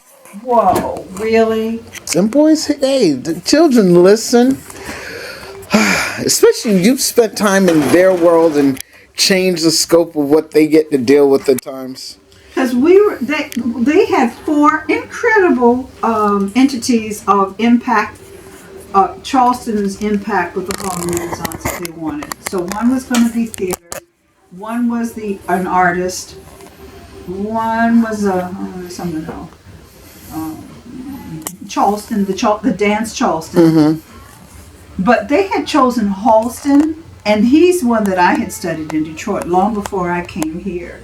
But when I came here, I think the family still owned that storefront, which was their funeral home. So the family did the funeral home, but this artist did the photography and the painting, Halston. But here's the thing about collaborating and hearing kids. So we're in the computer, we're trying to get images. The gift is, the teacher came to me and said, "Who is it we're supposed to?" And he heard Halston, Holston. Okay. Who did do Harlem Renaissance, but he was never here. So I was like, no, and I told him who, and then we go in and we see. But then I'm realizing that's too sophisticated for these kids to reproduce, because he did life portraits. Okay. So we could try to do that, or we could try where he stayed and do that building. Something in our flashing in Google, it came that the Harlem Globetrotters were created during the Harlem Renaissance. All right now. And because the kids are sports advocates, and then we found out that the teacher's grandfather actually brought them here. Oh, okay. So we tying it up now. So he was like quietly saying, "That's way cool." My grandfather, I've got the photos. Oh, okay. So he's quietly thinking, "Oh wow, that's real cool." So then we thought, well, what we're going to do is because I knew, it's like, okay, let's find a Harlem Renaissance artist that is near here. And it was William H. Johnson from Florence. So then we go through his stuff. He was a silkscreen painter and a painter. So it's very block, and beautiful primary colors. So then this is the evolvement of those kids, that teacher, and us coming up with. He said, we need to do the primary colors of the Harlem Renaissance for this mural. Sweet. So there you go. That's yellow, red, and blue with black. So then we start looking at that. And then I said, so let's find Harlem Renaissance, the Harlem Globetrotters of and we hit 1936. So I'm saying to the kids, now don't be putting no Nike on these men. Right, because they ain't have it back then. And then they were trying to do these colors. They ain't used them. They used only red, white, and blue. Don't be putting no black. Don't be putting... I know they enjoyed your energy, because I know it's one of the things that we spoke about me going in to do technology classes. When you speak a particular language, like I was around a couple of girls the other day, but how their mother move and how I move is different. And I spoke one time and, oh wait, you didn't hear me? You have to excuse me. I'm quite sure you heard what I said. And since I'm not going to say it again, listen, they don't get the older black female a certain type of older black female. Or they would say stupid stuff like, y'all doing that? I would just look at them. So I don't answer stuff that you can come to. Or they would, well, where the paint at? Wait, because they want everything given to them. I went, bam. Like this, bam. And then they always went, or something that they didn't look for. I went, duh. They went, she done had you. And I ain't mean nothing. It's just like, come on, let's be real. We ain't got time for this. Come on down and get your attention. And that's the thing I figure you get to play with all the time. And the rules are different, and this is a game. No, baby. There's rules to this. And it's funny. I've been here now pushing 6 years. I used to hear good morning, good afternoon, and good evening more. I don't know if they've transplanted a lot of my kids out into North Charleston, so I just don't see them anymore, or just I find myself the James Simmons kids are back because they had shifted them for a minute while they rebuilt the school, and I'm passing them, and I'm sorry, good morning. Right. I'm passing Burke students, good afternoon. They're losing it. Right. Except Sanders Clyde has it. Yes. Yeah, they still got some grandmamas around. They not playing. Right. Because those letters absolutely say so. They show it. Right. And that's a beautiful thing. Right. So all is not lost. We got a foundation. Right. And you know, and there's stuff going on in those schools that's rough. That, you know, that I'm sure those teachers wonder, can I come another year? 'Cause I'm tired. This is real. So is it just about me trying to make sure I pay off these student loans because it's a title whatever school, or am I really here to teach? Right. Oh man. Well, we gonna pray for them. This is my second time with them, and when I leave there, I hug the teachers because those teachers are dedicated. So I go and hug them because it's very apparent. Y'all get some support. Right. They come back from class. Maybe it's mandatory, but they do come back to PTAs, whatever programs they're there. And if something's going wrong with the kid, they got the phone number. Because I've seen them pay attention. I've known your son, a couple of people who have been through that process. I may have to use a flash for a hot second. I can't help it. I happen to like vivid. Because my thing is the pictures are going to fade over time. And if I do them in vivid, mine are going to take longer to fade. I didn't know that they fade. Well, I don't. It's just like regular photographs. I think over time, they always fade, and slides tend to look a little lighter. So, no, I'm not going to trust digital photography. You're going to lose some color too. So I'm going to pack some stuff in you. Yeah, that's why you'll see, like, if I take a cowrie shell, I'm all up on the dust on the inside. Macro setting and some vivid.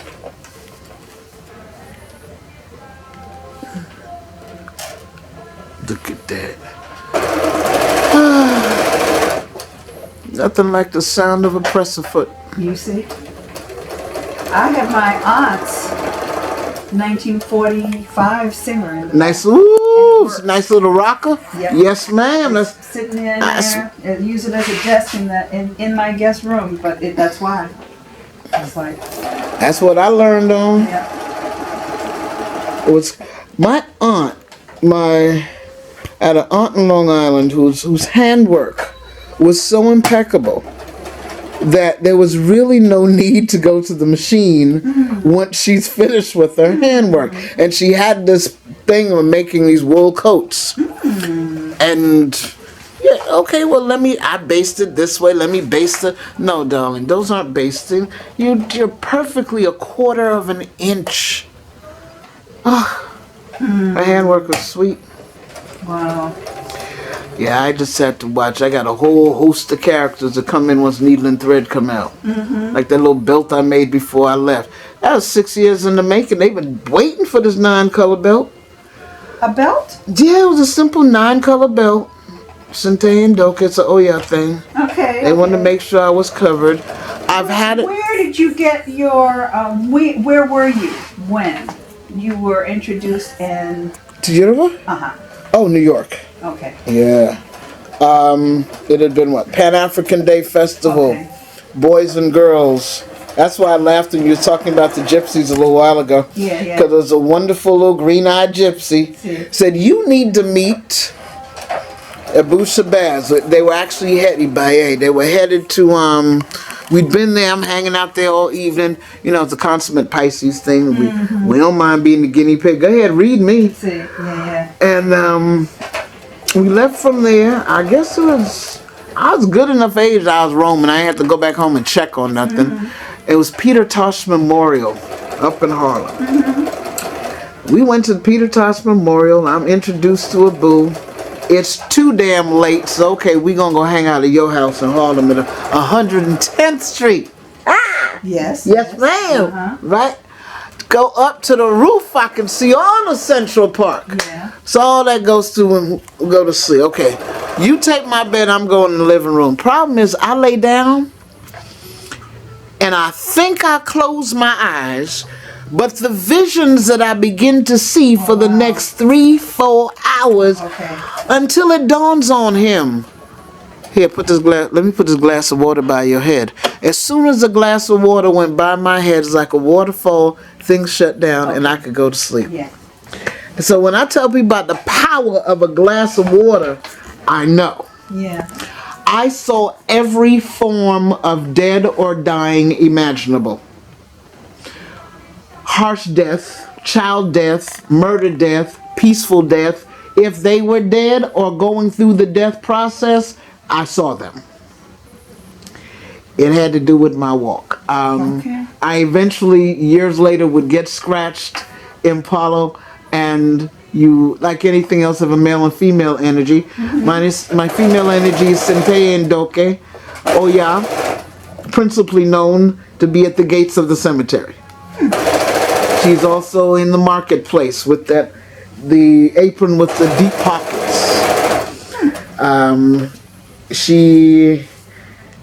She's just so young. She's a fierce female warrior. And her and Death have, they have some alliances. But either way, that 9 colors, her 9-colored skirt, her 9-colored scarves, that's how she whirls and wins. The tornadoes, the hurricanes, that's where she dances. So I needed this belt. I've had the skirt before, wear that to enough misas are torn up. And here I am in Charleston, but we haven't had that many occasions for me to attend what are specific Yoruba or Palo functions. At the same time, there is no one here who knows my head. For even if you were to have a function, for me to step in and boldly say, okay, I am here. No. Because if them drums hit a certain way and things go down, ain't nobody here know how to protect me. And at this particular moment, Mama Helen is gone, and she's one of the few that would have the knowledge as to how to cool my head and maintain me. So I don't rush to stuff that ain't got my name on it. I wonder, because there I was and was given the show name, I came back and wondered, how come no one invited me? Yeah. And then someone said to me, because you needed to be free for the journey you have to be. Yeah, because then you want to go on there wrapped up in a whole nother situation. I would have been a whole nother situation. Because the funny thing is, I may be here, but I am freer than free. Those 30 years of stuff that they threw away, they actually threw away one piece that my god brother to this day is really still pissed about, but he got to learn as it came to me. One of the greatest aha moments, all that you have or all that you need is with you. Right. You got it. Right. I had the accoutrement. Yeah, we'd had this thing for 20 some odd years, but when the gentleman who cut me, listen, I'm coming down the street. What's that in the street in front of the house? My issues busted in front of the house. My Osun statue, that's all over the front yard. My Ogun, you done took that and threw it. Good thing I know what is the ingredients in my pot and know what to look for, that I'm able to distinguish them between what's regularly just in the backyard. My Lokun, you did the same thing. You essentially just threw everything in the street. What you didn't do and couldn't do was get to attack me physically and personally. Yeah, you spilled blood, but dude, I dreamt that. I saw that. I knew what to do. I ain't been to a doctor for this yet. Golden seal, garlic, and crush up some Tylenol. I'm good. That and play possum. Because I saw it before you did it. Once you did it, I got real quiet. I proceeded to wipe up my blood that had been spilled. I always had golden seal around because people always come to me when they have fights. I had some aspirin. You crush all that up. You stick it in there. You make sure you got shea butter and whatever, and you go lay down in that bed and you keep real quiet. Right, real still. Yeah, because I don't know what's coming next. Because this came out of nowhere. Right. Funny thing is, but you had been talking about for days that you were looking for this particular other person to cut. And I guess when you went out there and you couldn't find them, you came in the room, saw me, went back out, came in, and next thing I know, I just felt a little something hot go to my face. I heard that. I've heard that from others. What the funny part about it is, what others don't know, there are hesitation marks. Because see, there was, I forget what side it's on. It might be just above this, where, you thought somebody's hand had just caught you and they scratched you? No! You had been practicing. Because I think anybody else could have said, what the heck? Why he scratch you? Until someone later on in the Bloods explained that wasn't a scratch, that was a kiss. It's known as a kiss. You might have done something that slightly offended them. Yeah. So they had to leave a little mark. But see, that little mark was never deep cut. It was just, and you realize later on when you look at it, because somebody tried to figure out, is that a tribal mark or something you got there? Because it lined up with the other stuff. Oh! Listen, like I keep telling the God be the glory, I'm here. Yeah. So that didn't affect your sanity, or it did? I don't think for too long. Okay. I might have been scared. Yes. Initially. Yes. But I also had a daddy who was crazy. Okay. It's the only person I ever had to go up against is my daddy. Okay. So you figured I'm still, you spilled blood, but I'm still standing. There was a couple of other stupid things before that. The knocking the head, the breaking of the glasses, all that other garbage. But in the midst of you looking at all this other stuff and saving the rest of the world, you're not thinking that you're being destroyed. You bypass your needs. But it literally, when the fight or flight situation came in, like I said, I'm trying to now work with the system and get into these various shelters.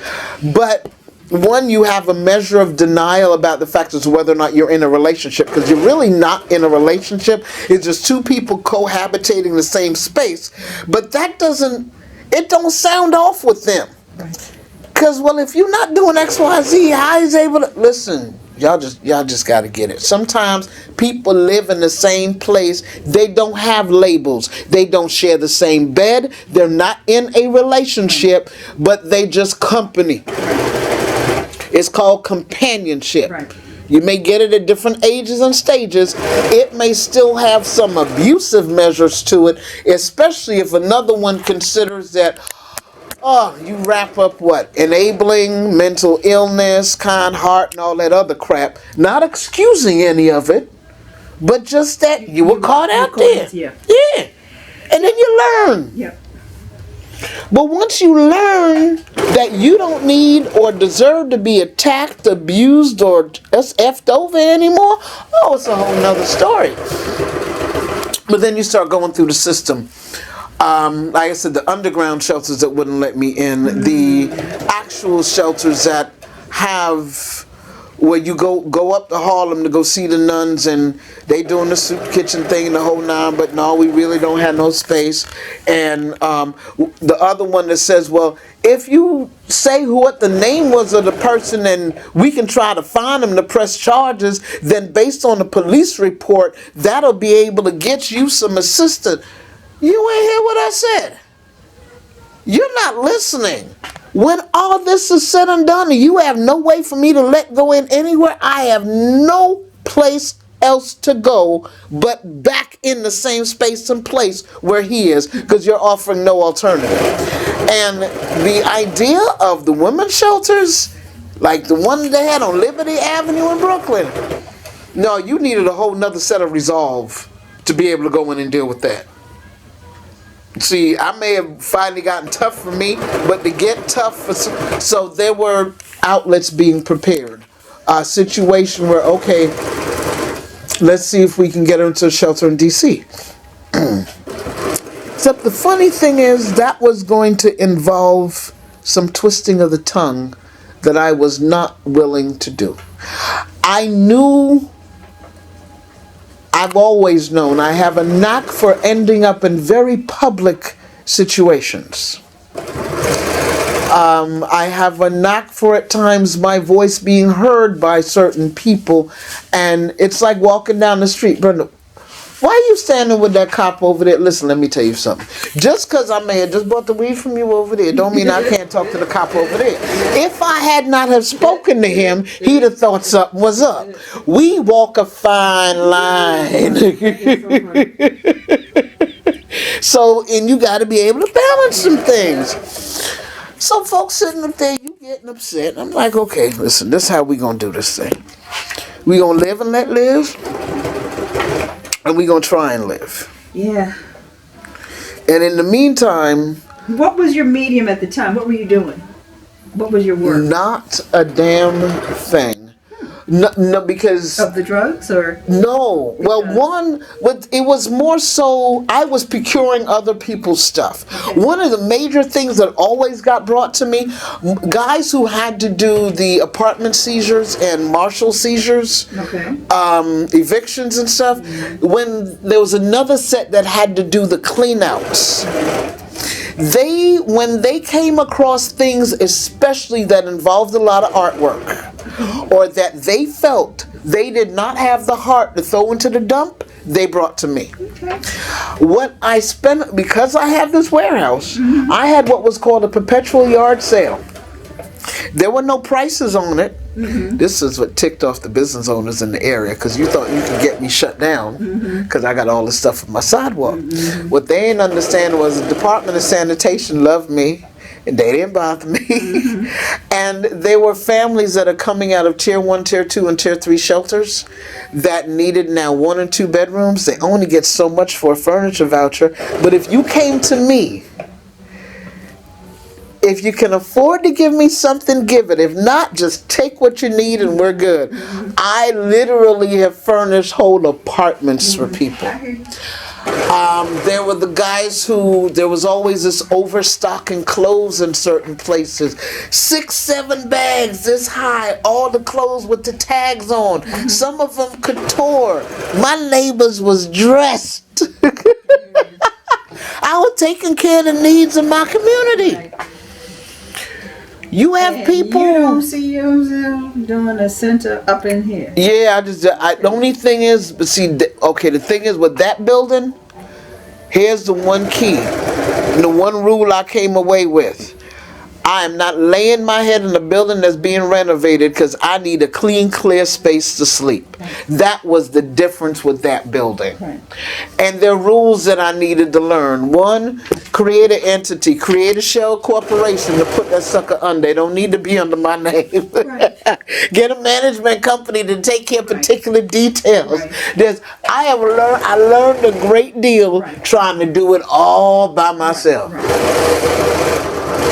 That's called maturity. Yes, you know, they talk sponsors. Yeah, well, guess what?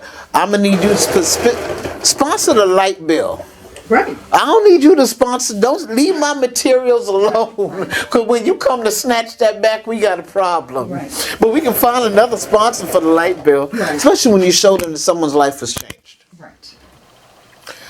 See, the thing is, I like to think myself as living proof. Because I know I came here with crack residue in my lungs. Yeah. I mean... But that's why you can speak. Yeah, and see, and they don't get... That's why I look at some of them, and, oh, but I love him. I said, well, who you love better? Because guess... I'm going to get one. Yes. Damn, but why are these batteries dying that much? We ain't gonna talk about it. energy. Yeah, well. And there's some days they just last forever. But I'm gonna go talk to Miss Ivy. Miss Ivy plus the judge's wife. They are just the cutest couple. I can't remember his name. She's light skinned with the reddish hair and always neatly coiffed. And he's tall, dark with glasses. He's a judge. I just don't remember his name. They live on Grove Street. See, I don't know enough. You probably know. They're always And good. they're on Gordon Street. Yeah, Grove. Oh,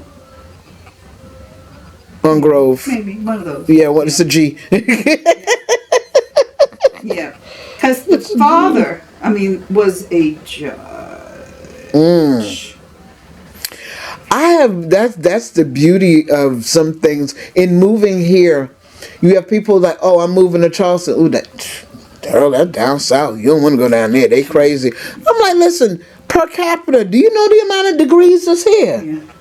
I said, you keep sleeping on people just because of where they live. And Columbia, I found out too. My goodness. Yeah, well, you know, that they want a little bit of city.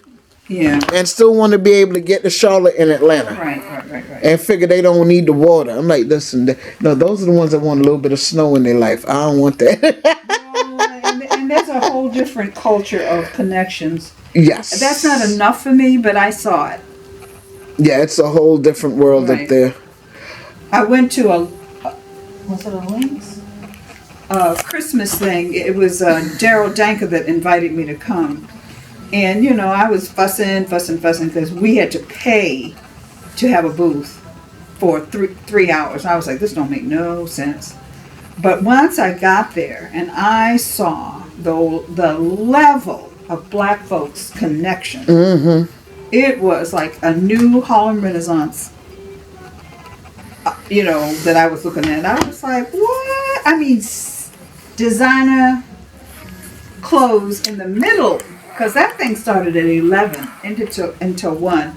And they are hooked. Yes, they don't play up there. And I was like, they got some levels of money. Oh. And y'all putting the energy up in here. Exactly. I haven't spent too much time there. Well, for me it's always education. I appreciate what I didn't know. And I was going, I don't fault y'all. I really don't. Go on. Do it. Yeah, because we've seen some good fashion come out of Columbia. Yes, and that's what I'm saying. They don't have the same type of exposure. No, not at all. Where they put it is what gets on their back, their cars, their houses, and their connections. Yes, they do. They don't have a problem setting up shop certain places. And as for me, I had to go, got you, because you're looking good. Yes, you are. That's why at times here trying to figure out why we got to fight so much to do stuff. I'm telling you, I'm seeing you. That's got to end, the struggle of your environment and the support. I just want my drums. Give me my drums and we coming. Yeah. When them drums play, they will come. Because I keep telling people, I say, y'all don't understand. I want an early morning electric slide. I need to, listen, Chinese folks got Tai Chi. I need a mixture. Tai Chi and electric slide in Hampton Park. Right. Because whatever it is, I'm going to be, listen. I'm not meant to live no place other than the peninsula because then I have to depend on somebody to move around. Yeah, no. And yes, I'm a Carter ambassador, but it ain't gonna get me there quick enough. I need to do stuff. Yeah. See, for y'all who don't understand, there's that beauty in the tie and how you tie and where you tie and whew. And because this is indigo cloth, once it hits this color, it's going to have another ray of color to it. And I don't know what it's going to be, and I don't care. And that's the joy about it. Right. I liked one that used to bounce. So I forgot what we were using, but I was wrapping it with copper. Yeah, so it danced. I didn't play it. It was one of the first white outfits my mother had made for me to go to a bembe. Okay. As much as she claims she ain't into this and it brings you sorrow, she made that outfit. But I can play this though. Yes. I can play it with you. Now, when it faded, okay, well, let's get some dye. Mm-hmm. Whoo, the honey colors. Honey, gold, and because I wrapped it with the little copper measure, that got off the little purple twinge on it. I don't know what's left of the poor suit now, but I wore it well. Matter of fact, I wore it for her funeral. You can tell me nothing. I was rocking it. Where? Oh, this was in Jamaica. Oh, bless Yeah, it took 2-3 women. They were working on my head because I'd gotten a new set of locks. Okay. Teeny tiny ones. They're like, Okay. I wasn't doing no. She forgot about her funeral. Oh, See. I see that song. Yes. I said, okay. Y'all gonna tell me that I was cute. Face was all thin. Yeah, but guess what? That's my latest. I want to get to one of those things. That dancing would do it. A dance class. Just to get my core strong. Some rhythm and just some. I saw it's something I shared the other day. They were from the Congo, but every movement was in here, and what most didn't understand, it was here and in the lower measures. It forced your diaphragm to tighten.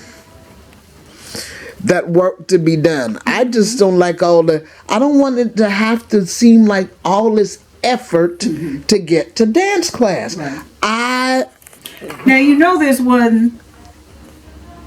Of course, I don't know who's doing it, but it's in that new revamped center, Saint something on Bay Street. St. Julian Divine. Yeah. Yeah, that's St. Julian Divine. You talking about Sinclair's class? I don't know. Sinclair might have shifted over. Floor? Yeah. They just started. When? When was I there? I was there Valentine's Day. Oh, okay. It's going to happen. It's probably one of Wamalon. Because I know she wanted them to come through. Because their class was going to be like the 24th or something of that month. It's probably one of Wamalon. They had that conversation during Kwanzaa. Okay. Okay. So if that's her and they're there with one. But to me, the point is, it's a great place. And all that open space is a good thing. Yeah, because they feed 2 pockets of communities over there. Yeah. That's why that's Brenda's community center. So that the one there. So that conversation. That's why I said I literally. Because look, Dance Lab is about to open up in West Ashley. I said, now y'all already know what's going to happen with the class of dance effects, people shifting over. I said, where the hell are the damn drum classes? I said, y'all going to make me leave the city and come back and you still haven't come up with stuff yet. I'm pissed off. But see, I don't have any manners. I let it be known. What y'all waiting for? Piedmont. Wow. Wow. Yeah, silk dyes are just, it'll do it for you.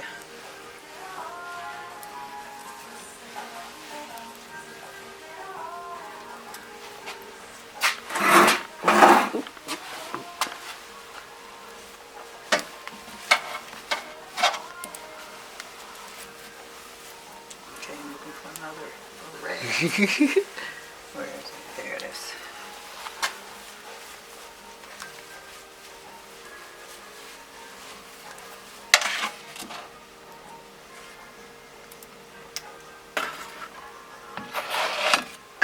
That solution just changed its life.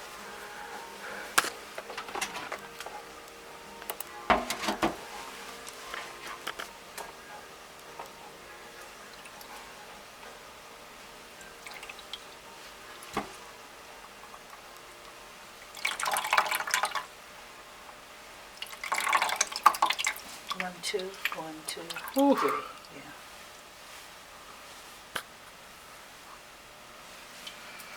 Yeah. It's got to be spiritually satisfying to know that you can instantaneously create. Yep. That's why whatever I can't solve, God gave me this. Said, while you're trying to figure that out, I'm trying to have a heart attack because you can't. Go on in there and put something in color. It'll help you out till we figure this out. Wow. Let's see, do I want this this to be all blue. One, two, three.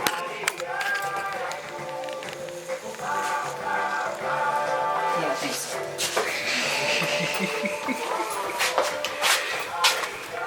I'm going to do turquoise. And I'm going to do this outside, so you get to... Oh, I was cheating. That door jamb framed you that's well. Okay. No, I'm going to do this because it needs to drip free, so... Ah.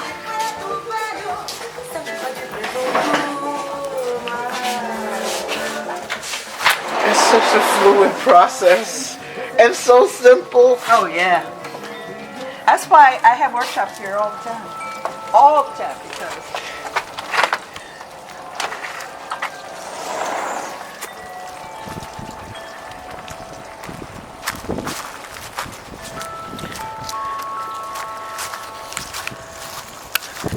Oh, your wireframe is still intact. Oh, yeah. Yeah. This is what I went to. The fellow I told you that from Trinidad, he made this for me. And I went back to Nigeria and got 50 yards of it done in indigo, and we covered this. Wow. So those are the arms over there. So it literally is 20 feet long when it's intact.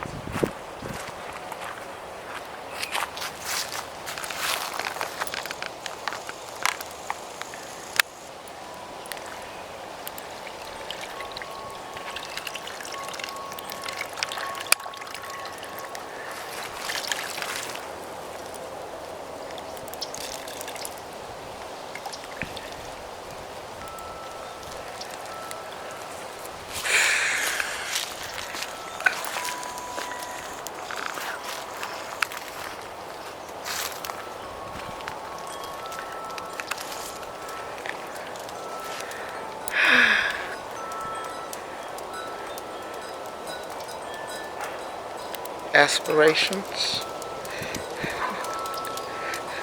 Let's see. Lord, I thank you to show me the way it's done.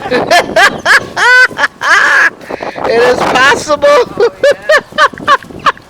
Because folks didn't understand what I said. So you don't understand? I need my tub. I just need some pots. That's it. I need a little daylight, some place to hang it, and we get to go. You see, I mean, it's like, well, until I get my tent up and all.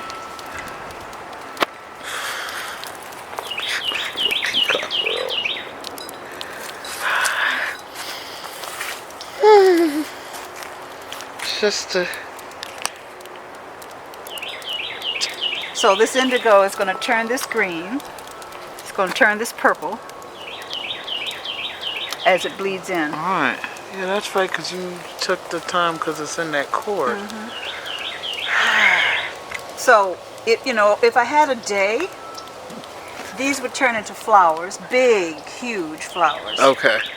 And the blue would turn into big leaves, and then I would switch it back into a yellow and indigo to hold what I've done in wax.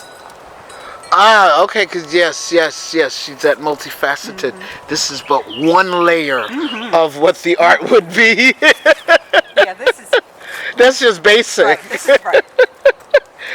So tomorrow, because I won't have time, at least they'll see this. Somebody might buy it, and I will let it go, but if it comes back, it's because I'm supposed to keep going. Okay. Now, when did you make the transition for? Have you ever? Was your world ever the more applied arts, the painting and the drawing and the? My degree is silk screening and etching. Ah, okay. So I have all. That's why you were having fun with Roger Ryan's stuff when I had posted it, because he had yes. He was speaking about the fact he's got this. Okay, one painting he's done about 3-4 times, but it's been done in etching. It's been done this way. It's been done. That's why somebody else is like, no, let me just buy it now, because you're about to change the scope of it again. I have See, one of the reasons I moved here. I know. How are you? Yeah. Welcome. That's the first thing I noticed here, that they actually sit and talk to you. He has come this way to walk because I'm talking to him.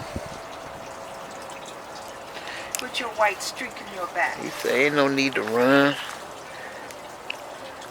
I know, boo.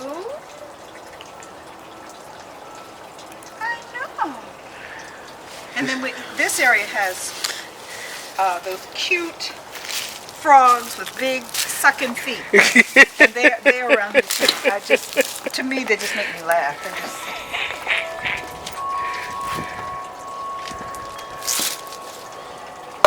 I gotta find a solution to weigh these down. I think it's because they're not full of water now, these pots. The dirt.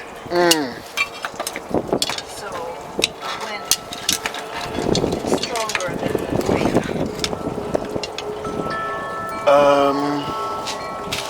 I saw it. It's the, where the heck would they have it? It was the rope wrapped, because the rope would go from, say, here, that point, or even that point, but it's wrapped around this. So that anchors it. I know I have pictures of it. Yes, I do have pictures of it. Francis had it in the backyard. That's how he weighted down his tent. Yeah, I know I was looking at quite a few of those. Because I was like, I've had this umbrella since September, and I know we've had wind, but it never blew, and now it's constant. As the seasons change. Well, I think there's no water because there's no weight in the dirt. Yeah, right. So I have to plant that I got. The year we did passages, the secretary let me cut these stems. When I heard it's one of the oldest plants in Charleston, I was like, oh, got to have. A piece of that. Yep.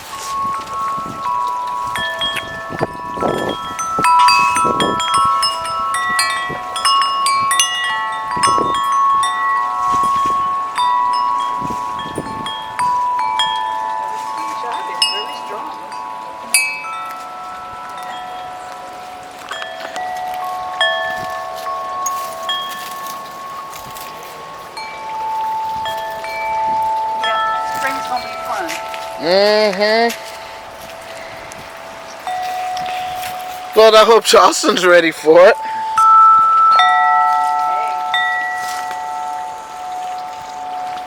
They are.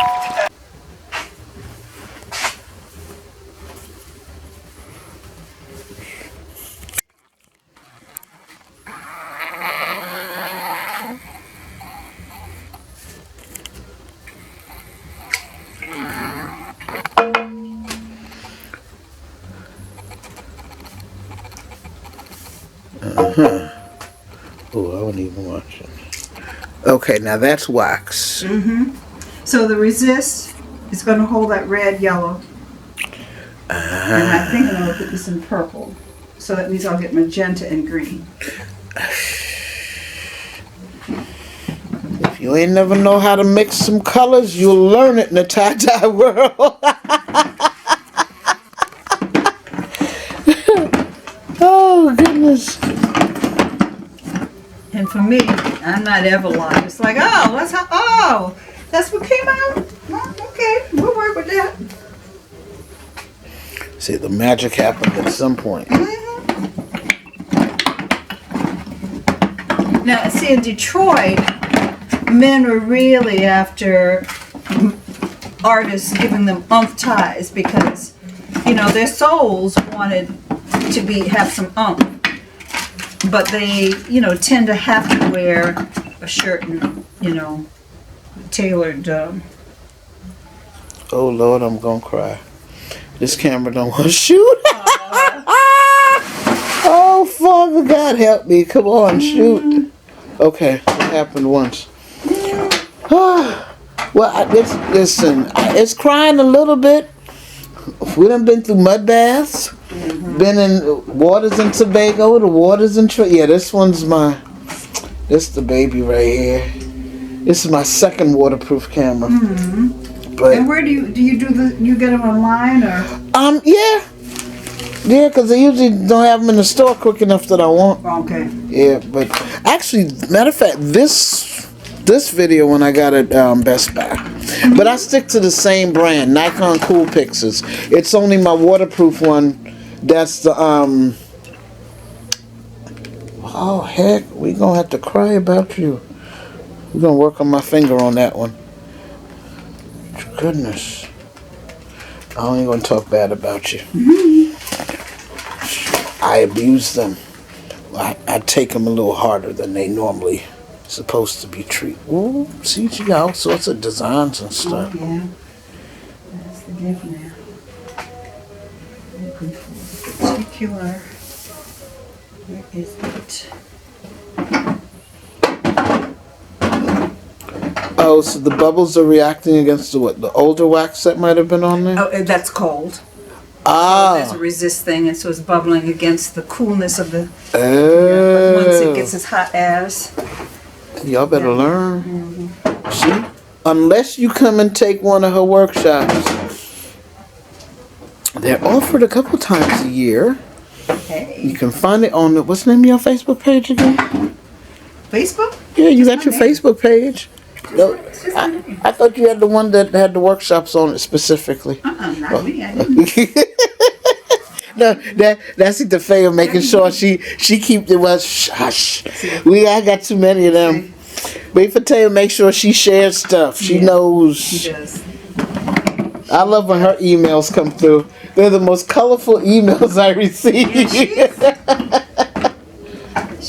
Well, you know, she's got a daughter that designs websites, so she, on her own, she's just extremely bright. Yeah, but Jamila's here now, right? Yeah. And I thought that was going to bring a whole nother energy to the work that Ifeteo does. It's sweet that she's here now. There's something that she gets to expand on and breathe easier with Jamila here. Well, first of all, both of them are incredible cooks. And in Ifetayo's work, though, because she can be gone and you know, body work, she's not necessarily going to fix food. She'll go pick up something, lots of salads, and you know, with her daughter there, who loves to cook. They're creating, It's there for her. Oh, thucky. You know, she was saying when she came back from her other daughter, that she'd been there for 10 days, she said, get off the road. My daughter's not even here. She's in New Orleans or Denver or somewhere, and the food's bumping in the kitchen. She was like, man, that's... Yeah, life's happening. That's a nurturing thing right there. And that's the truth of it. That's like the one thing that, well, my brother, when he came to help me move in, and he's learned a lot, because, you know, he's a baby boy, and in that, he sort of was used to people doing stuff for him, and this he's had to pout and learn about being a caretaker. And so I have to say the sweet part is because we're only 17 months apart, but for me to get up, because he gets up early and he goes to bed early, the coffee was made. I was like, oh.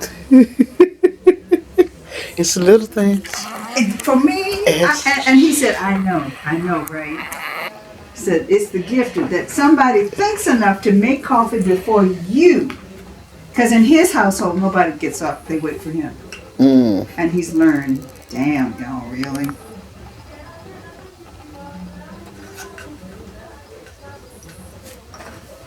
Okay, I'm looking. I don't know where it went.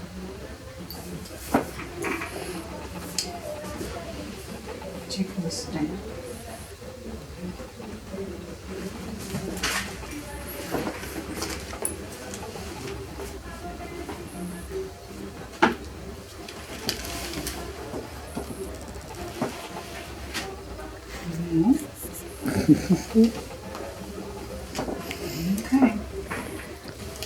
I could say you get into blaming. Somebody took it. You just looked. Ain't nobody here but you. But now the pout though is that this community is very isolated, and every street is a cul-de-sac, and I'm not used to having to lock. Where I've been, I've never had to feel that. On the coldest night here, I get up and I do my errands and I'm going around, and I don't even recognize in my own car that my GPS has been taken. Oh no. So then when I saw the GPS gone, I was like, my camera's gone. Because if somebody opened my door and pulled out the GPS to get it. Yeah. Whatever that stuff is. So now they screwed up. So now they on some e-pills. Mm-hmm. But we gonna pray for them. Did you see the Oh, you don't look at television now. The documentary on Monday about this. It's a family here that the mother had AIDS, and so she bore a daughter with AIDS here. And it's called, whatever the grandmother's called, Wilhelmina's War or something. Mm. And you journey some years with them. PBS? Mm-hmm. It was Independent Lens. Oh, okay, I can find that. Mm-hmm. And it talked about the world of AIDS. And in her case, I think when they start doing the documentary, she's 14. And it's not only about the epidemic, it is the mental toll. Mm-hmm. And what makes a person stop taking the medicine. Because it just, you're going to give up. We've seen quite a few of them just go through and just getting eaten through. Mm-hmm.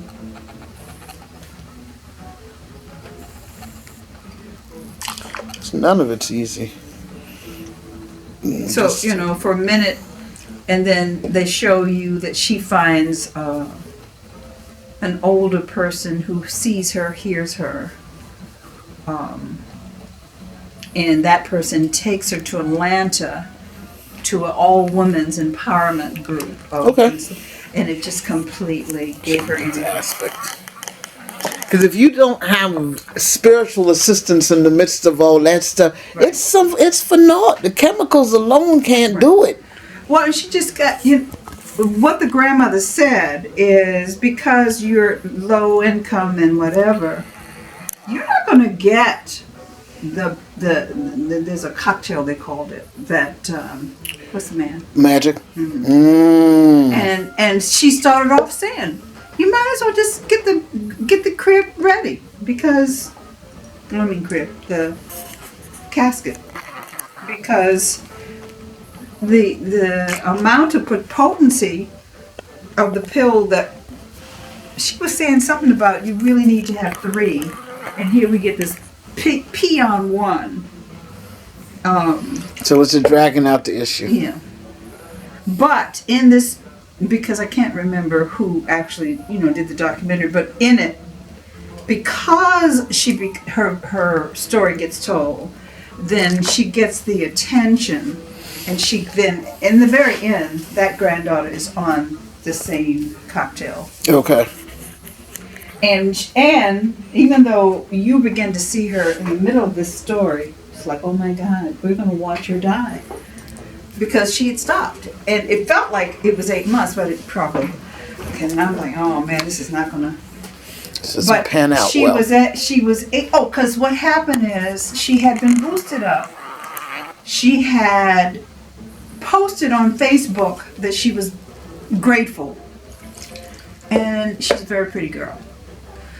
They wound up hating her, the hate folks. You think you all that, with your AIDS, so. And the put down, she wasn't prepared for that. She was, sharing and thinking that she had something to say. Mm-hmm.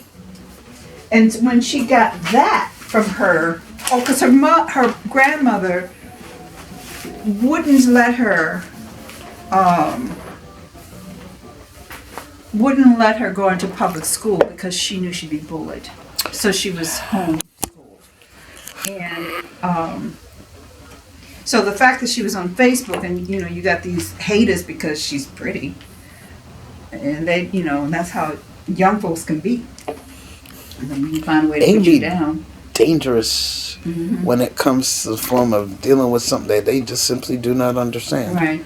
Or have no compassion for. Right. I mean, you see some posts and you like, ooh, Lord, let it stay light. And then the words just curve. Yeah. Well, and you know, when I was with Winston that little bit of time, he had the problem, in case you didn't pick that up, if you remember his work, there was a huge, beautiful painting of a woman depicted as a shun. Huge in his collection. That was actually the lover that he left to come with me. And you... So I don't know, because I'm not made that way. I don't know that in the studio, because that's how I learned to do this. He came into my house and this became, in the other house, the studio. And I learned, okay, lay it out. Yeah. Because for me, I was after being able to see outside, so I actually didn't have a dining room. That was my studio because I needed to see. And my the porch was deep. So I had flowers and, you know, all kinds of. So that, you know, I wouldn't have gone for the garage because I needed to see, you know. But my point is, the gift is we as two artists in there, and I'm looking at his work and I'm critiquing, though he's totally with incredible technique and stuff, because he taught. He was the head of the art department for 20 years at Howard, which got my attention. And in that, then he taught photography, wood printing. There were two other things that he taught alone in that class, in the thing. And his technique of painting is going back to the egg whites. Wow. Yeah. That's work. Yeah. And, you know, I was totally in awe. You know, because it was that pearlized thing. But I didn't know for some months that every woman that he'd been working on had been his lovers. And that's what he's going to show at City Gallery. And I was like, you're sleeping with me. And you're going to celebrate. It's the principle. And when we met, you kept saying, isn't it interesting that the universe is giving you shoes? And I'm like, you know, in the magic of it. Isn't that something? Really? This is just a magical thing, I'm thinking. The more I'm there with him, I'm like, you don't know nothing about no ocean. These women are not ocean. I know these women. They just couldn't learn the hard way. You don't make ocean. So and I happen to see some of these pictures. All these babes are not mulatto. They are chocolate. What happened to their complexion? How come they mulatto now? What's wrong with you? So for me, now I needed a certain type. So now I am getting lockjaw. You gonna make me edit, but that's okay. We'll have stuff saved for the archives for later on. I'm sorry. No, listen. It gives me stuff to go in and pluck. Yeah.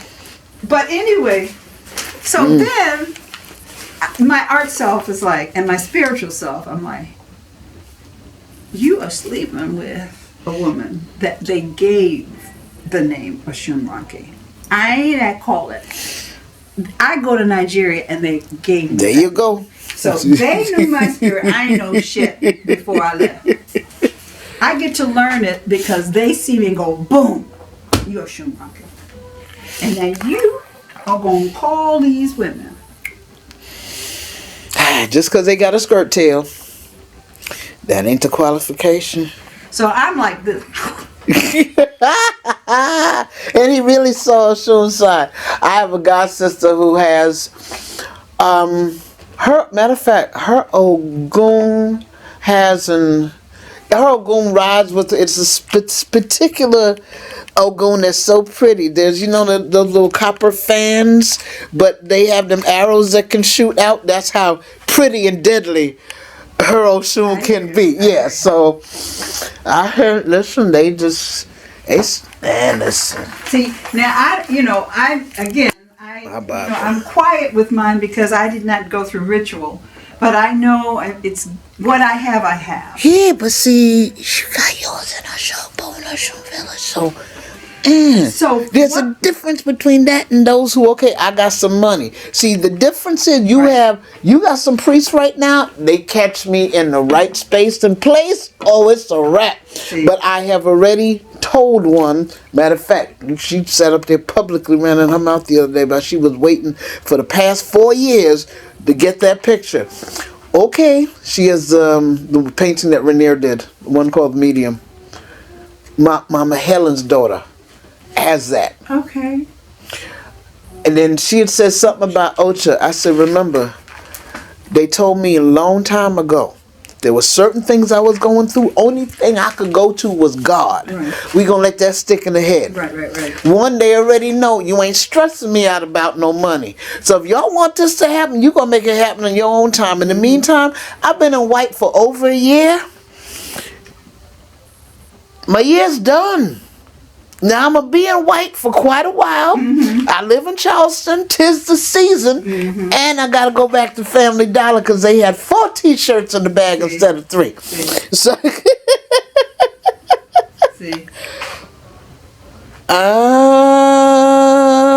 y'all saw that, right?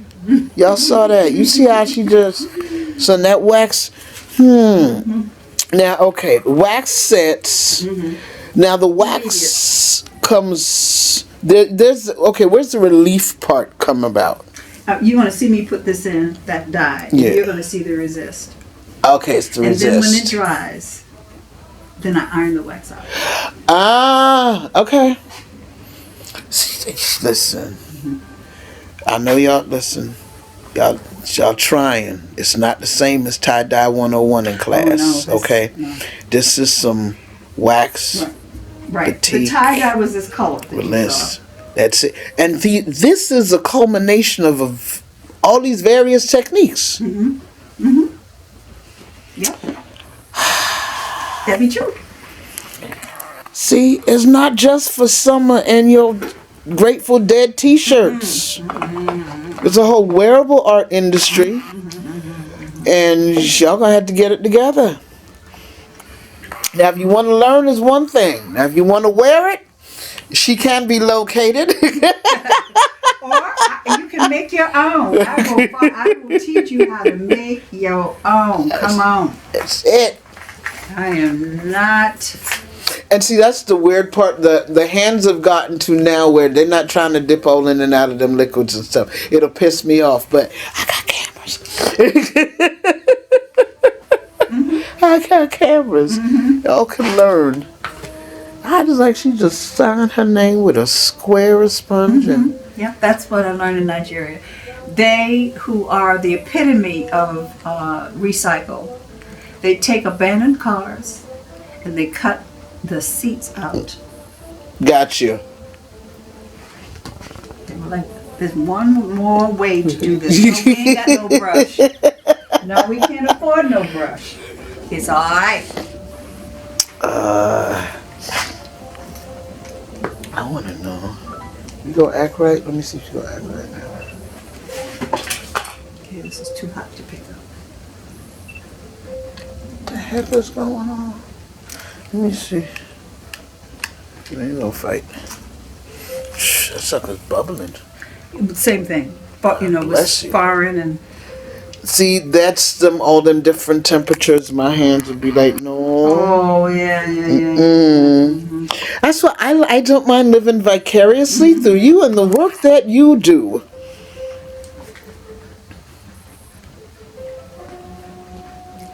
Wow.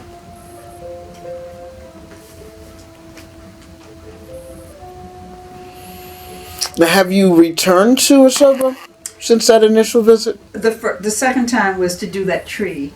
Okay. But the second time, I was much more not protected from the corruption and the dark side. And,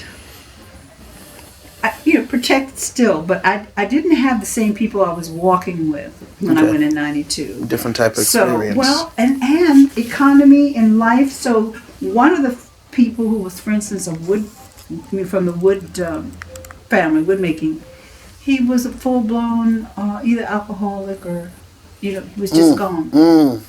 And that's the thing that happens to sensitive people. Yes. Oh, Jesus. And, because it was apparent that he, from the time I was there, and so many did get to come to America, he never did. So it made him really sad and bitter. You could see it.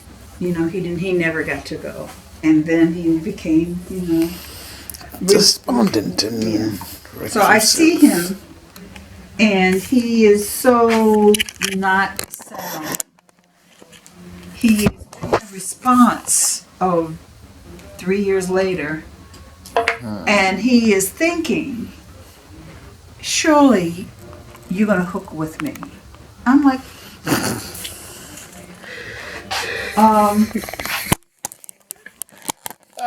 living.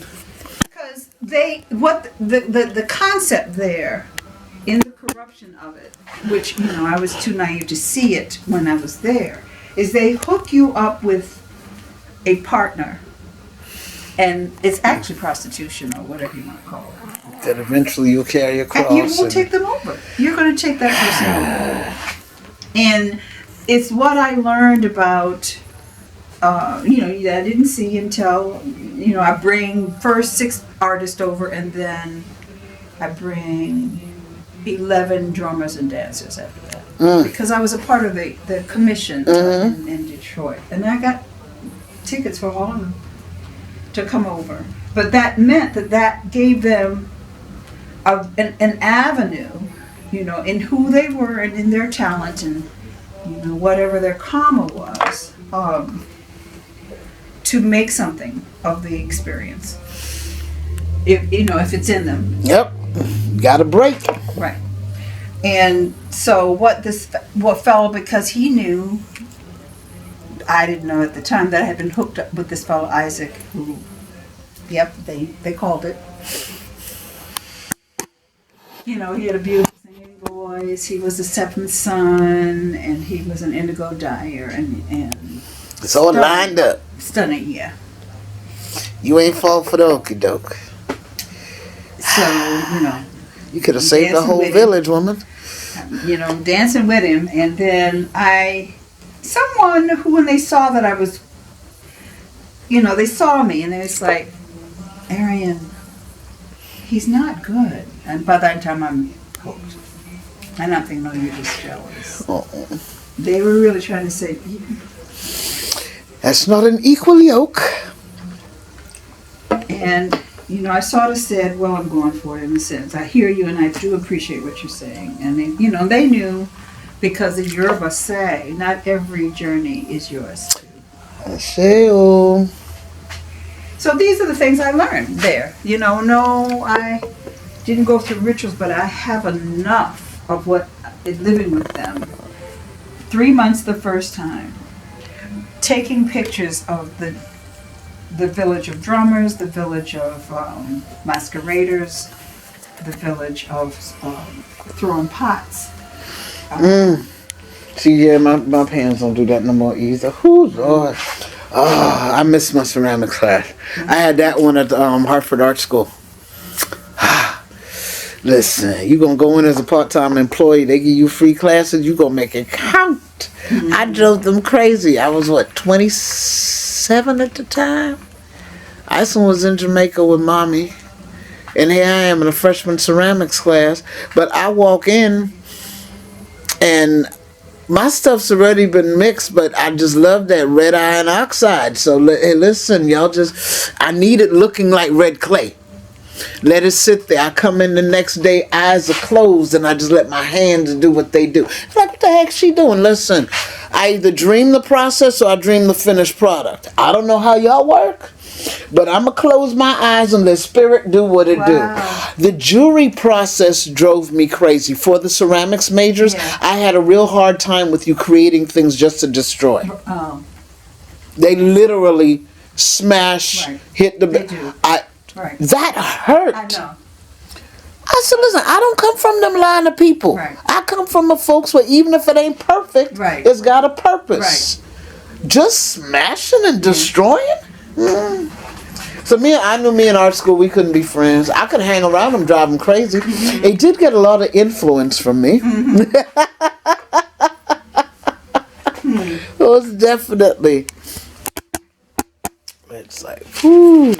The second person that being here said that she was an art major, and she said I couldn't handle the critique. My spirit couldn't handle that. Yeah, fortunately. So she went into therapy. She was like, let me help other folk. I can't. Yeah, I saw what the kids were going through, and I said, you really have to do this. And because I'd go in late, I worked on campus, so my hours are a bit different from them. And they'd be there late at night, so you go in when the majors were working on their stuff. And I, matter of fact, made sure that quite a few things that, okay, you claim didn't pass jewelry, but guess what? It passed snuff for me. It's coming home with me. Okay. Because I have a problem with you destroying that which came from your spirit. Right. That ain't how it's supposed to go. Well, are they doing it before it's fired? Because what they're doing then is just going back to earth, though, to be able to. No, this has been glazed, fired. It's been, you pretty, and you just didn't pass jury. Wow. And at times they just line them all up and just break them. I'm like, that is not catharsis to me. But I ain't know nothing. They were the ones that's getting a degree. I'm like, okay. Well, and I don't know how I missed. In our school, we didn't get critiques like that, and yet my children's father, who was an architect at school, they went through the ringer. I remember, because I used to take pictures for. Matter of fact, we just became Facebook friends again. Hugh McGee, he was in the School of Architecture at Temple University, and the models because their models, oh God, that's another anal life, but anal. It's anal because they got to be painstakingly small, minute, and perfect. Okay. When they made all those scale models. Okay. Oh, okay. Sure. Yeah. So I was like, woof, y'all a bit much. Well. But I ain't gonna lie. Because architecture is between math and art. So. They have to be precise. So I did take I took quite a few pictures for them. I enjoyed that because it was small. And I had to use some other measures of doing it. But I would watch. I wasn't there when he went through the jury process, but I heard about it. I'm like, oh, I would be so dead. My spirit would have been so dead. I couldn't. But I think that's part of the issue of them preparing themselves. Exactly, but I'm not that good. Right. Because I take things, especially that which I've been working on creating.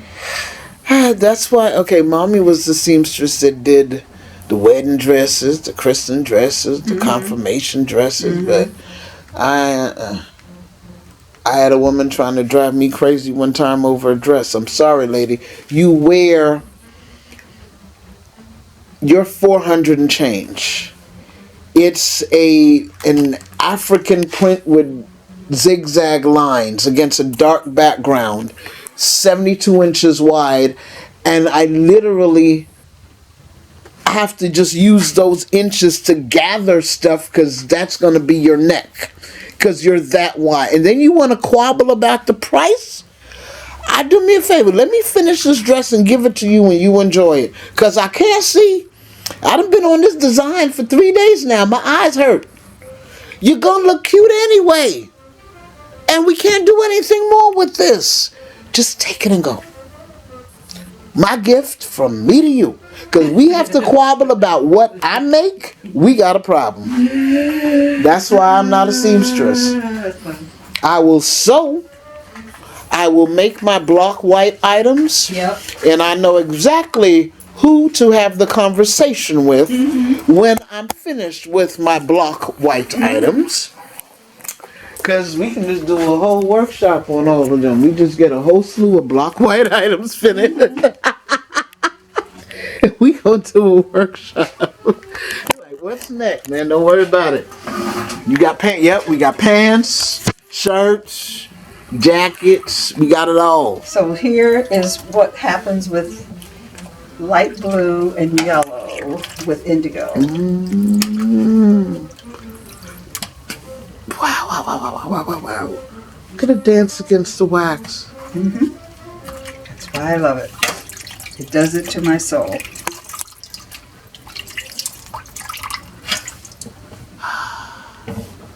Woo.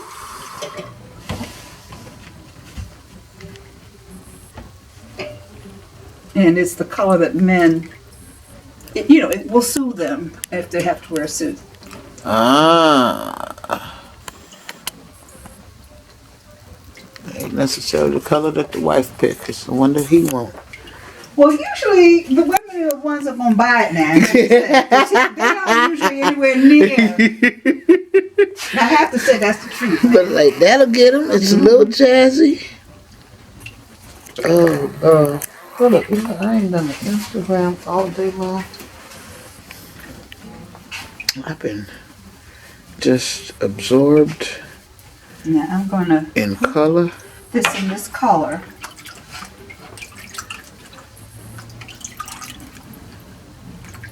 Oh, see? Y'all ain't know what color look like till you just saw that. Who wants a tie? Baby, look at these colors. I'm here with fiber artist Master. Oof, good Lord. That's some pretty stuff right there. Can't tell him he ain't jazzy when he got that one on. Yeah, I'm not so sure how many men actually will, I might have to tone it down in some purple. Oh, I got you. Because, we like it, but I don't know, they ain't, they got to be somebody that's of the diaspora to say, oh, yeah. Oh, they got to really love the person who gave it to them to wear it. But, if it's an art soul, they will like this with their black suit and a blue shirt. It'd be, the perfect accent. But some other men will, that's a bit much.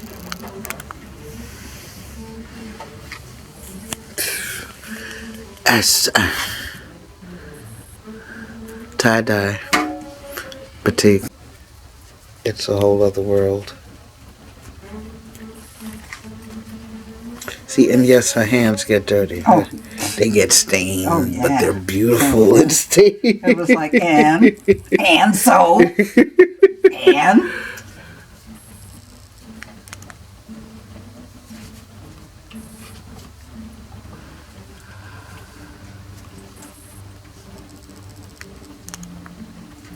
Wow. I don't know. You think it should stay as an accent? Because you were saying about going in on purple. Mm-hmm. So what I would do is then just take this back in red, and it'll. Ah, ha ha ha ha ha. Yeah, the purple take it deeper. That red is like there. Mm-hmm.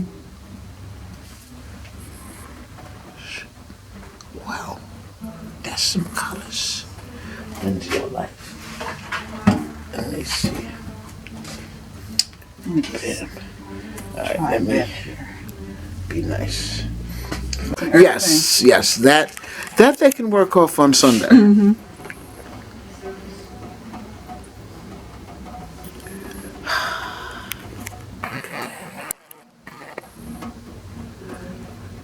Now, did you put these things in for you? Or they were already in here? No, that's one of the reasons I knew I wanted this house. Okay. I was like, okay. All these things are shouting, all right. So now I gotta find something to get this outside, because I'm gonna have to get this to the cleaners so they can have it for me, because I have to be in Hilton Head by 5 tomorrow with these things intact. So the cleaners does what for you? They take, once I iron these, there's still a residue. Because you can't get wax out by just ironing it. Okay. So they take all the residue out, and the steaming makes the dye permanent. See, y'all, it's not just hanging it in the sun and letting it dry. No. Well, and that's the difference in somebody who's, committed to The craft. yeah. Well, as you were saying, the integrity of the process. Because back in high school, you throw it up there on the wall and that's it, it dried. But it's permanent fixture and wearable art. Right. There's a method to all this stuff. I'm going to have to... Okay, now you're working.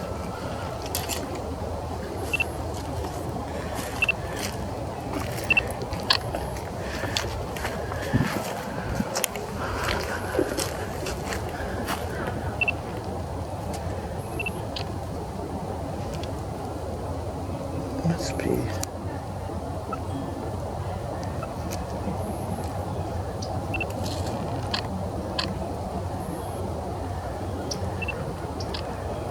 Here's that resist. Oh, baby. There we go.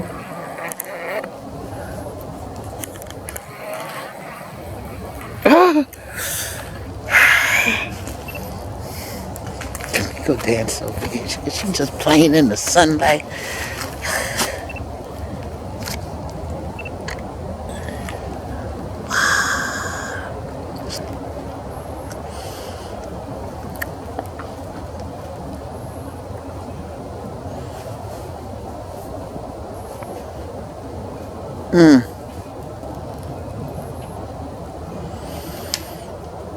It's funny because what brings to mind is a video I was watching yesterday. They were dancing, but with basically scarves, not even on the waist, but just to have the control of a skirt in both hands from the back. And this is just the right width and length to be able to do that.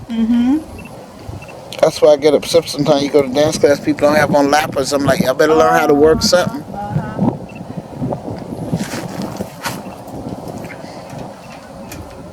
I'm a little old school. Just a little.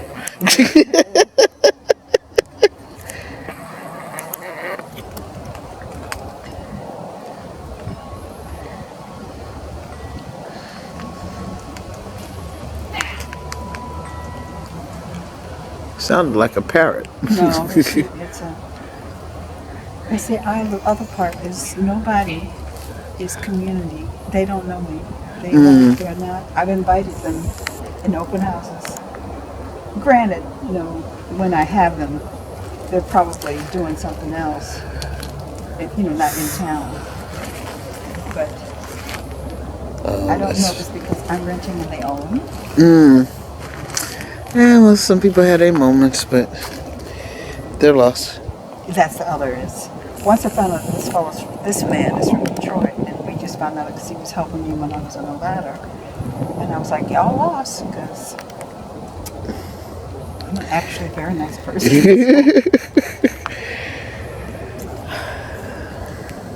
Whatever.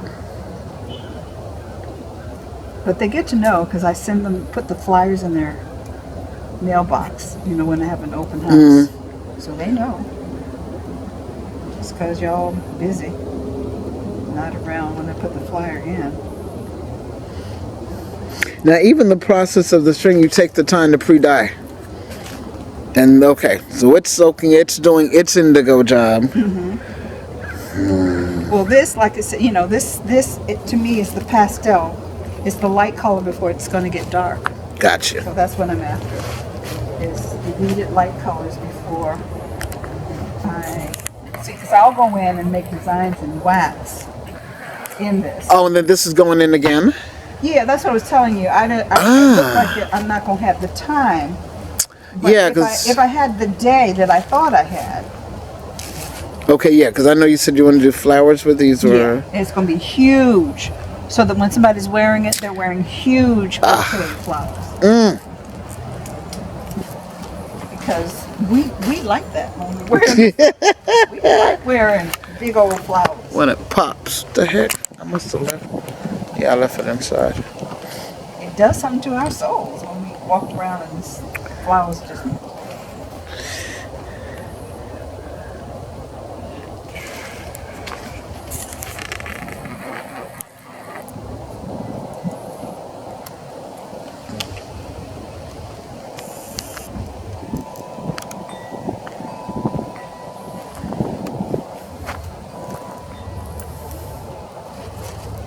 It didn't bleed like I thought. I guess the indigo is it didn't.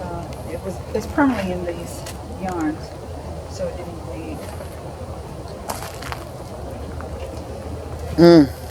So you can see, wearing. The reason I took the time to do that is these are called Rwanda, and they were designed from Hawaii, so that you can do 8 different things with this. Okay. So this becomes a skirt. You tie it, and then you tie it back on it so it hides. Or this. Look at this here. Or a halter.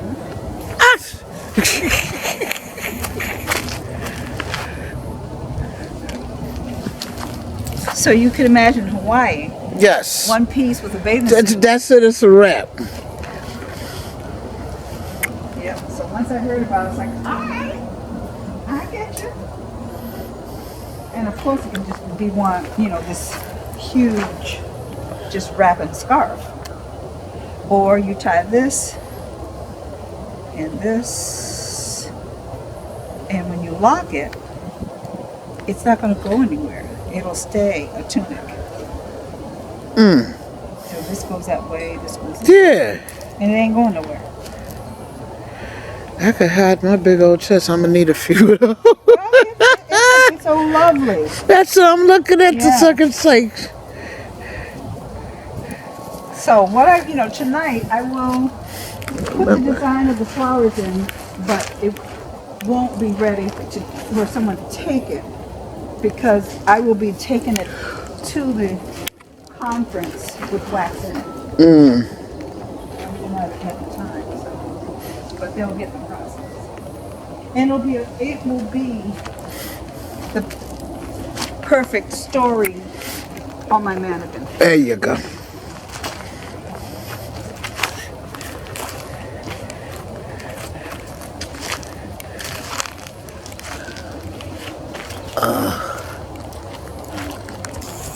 That's the good part about South Carolina's weather. So, It just allows you to live. yeah, you get through the designs real quick. The air will get it, and Those are some colors, boy.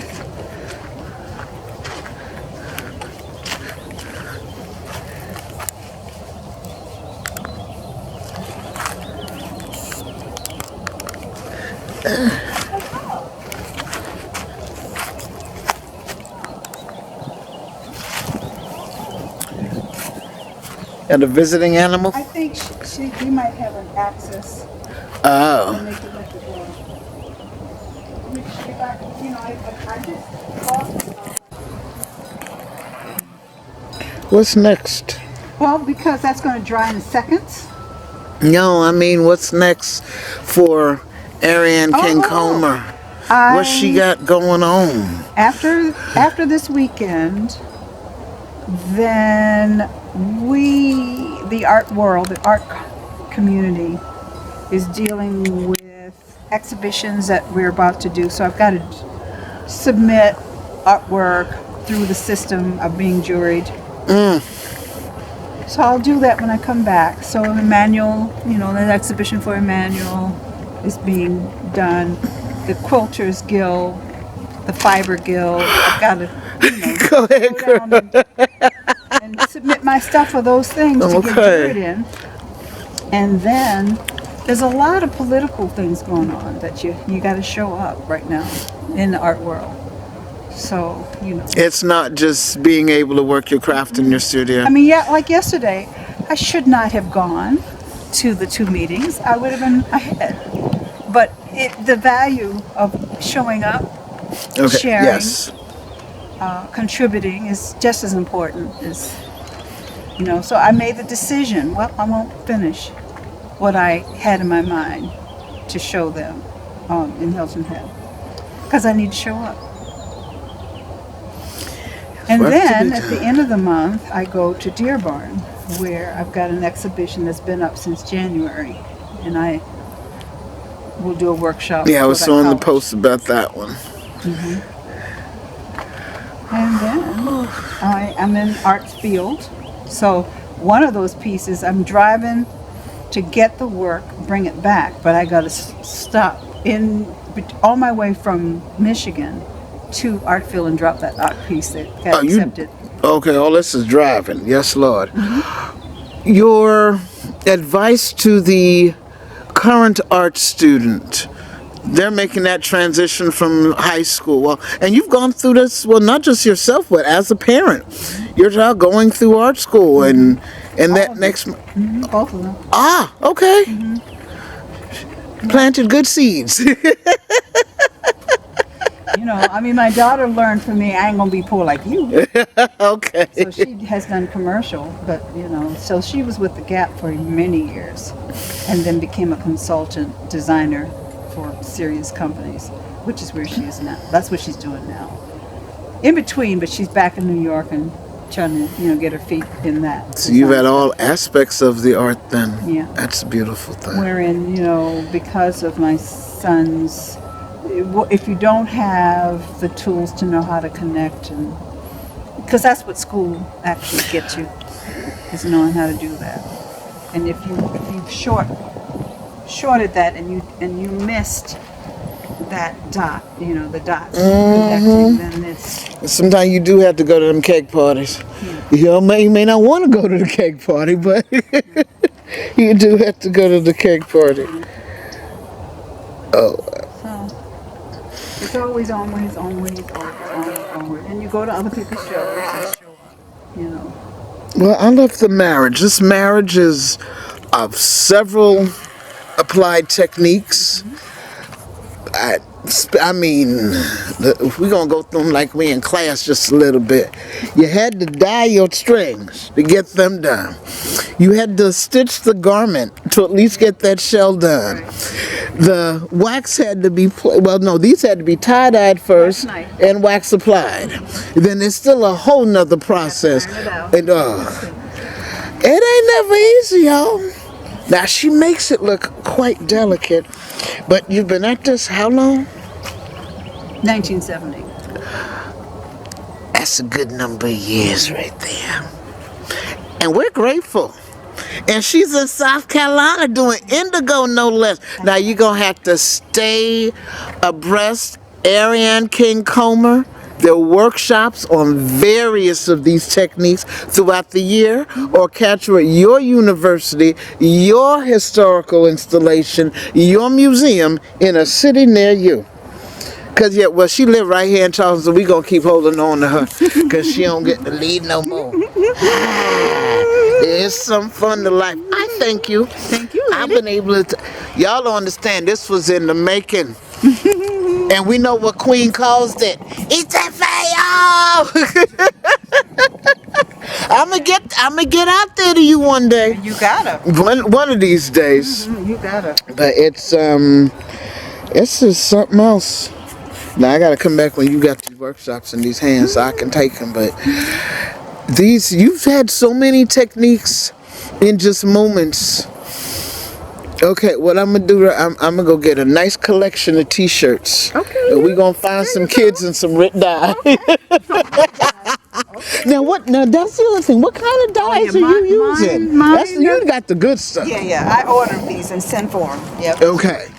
Yeah. So they just see. I'm sorry. I'm that cheap red dye. That's okay. But that good stuff. We gonna learn how to use that, folks. But we gonna need a whole lot of silk for that. But I do the cotton too. That's what you're seeing is that, you know, that just happens that right now that's what's left. But you know, that runner in there is cotton, and it's going to, it was created to donate for a health fair at Unity on Sunday. Because that's the other thing, you always got to give back. Gotcha. You don't have to, but I do. But listen, it's a balance. Right. So this is cotton. This is the point. This is cotton, and that's a different dye, but that's indigo. Ow. So I'm getting ready to de-wax that, and then it'll be in the auction. Now the de-waxing. I boil. That pot is for boiling water. Y'all didn't know how much you learned today, did you? Sit down at the hand and the feet of an artist. You never know what. It's spiritually fulfilling. Now this got to go get. Wow. Now hold up. These are all stamps. Oh no, freehand. That's all freehand. That's a Derry Designs. Historical, spiritual, Yoruba, a Derry Design. Oh Lord.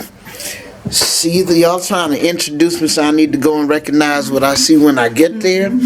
Or you just trying to whet my appetite? Because I ain't got to go everywhere, but I got cameras. I'll be where you need me to be. Okay, wait, I'm a cheat. Hang on. I had to hem that. Right. So I sewed it first, and then I used the wax with that cone that you saw.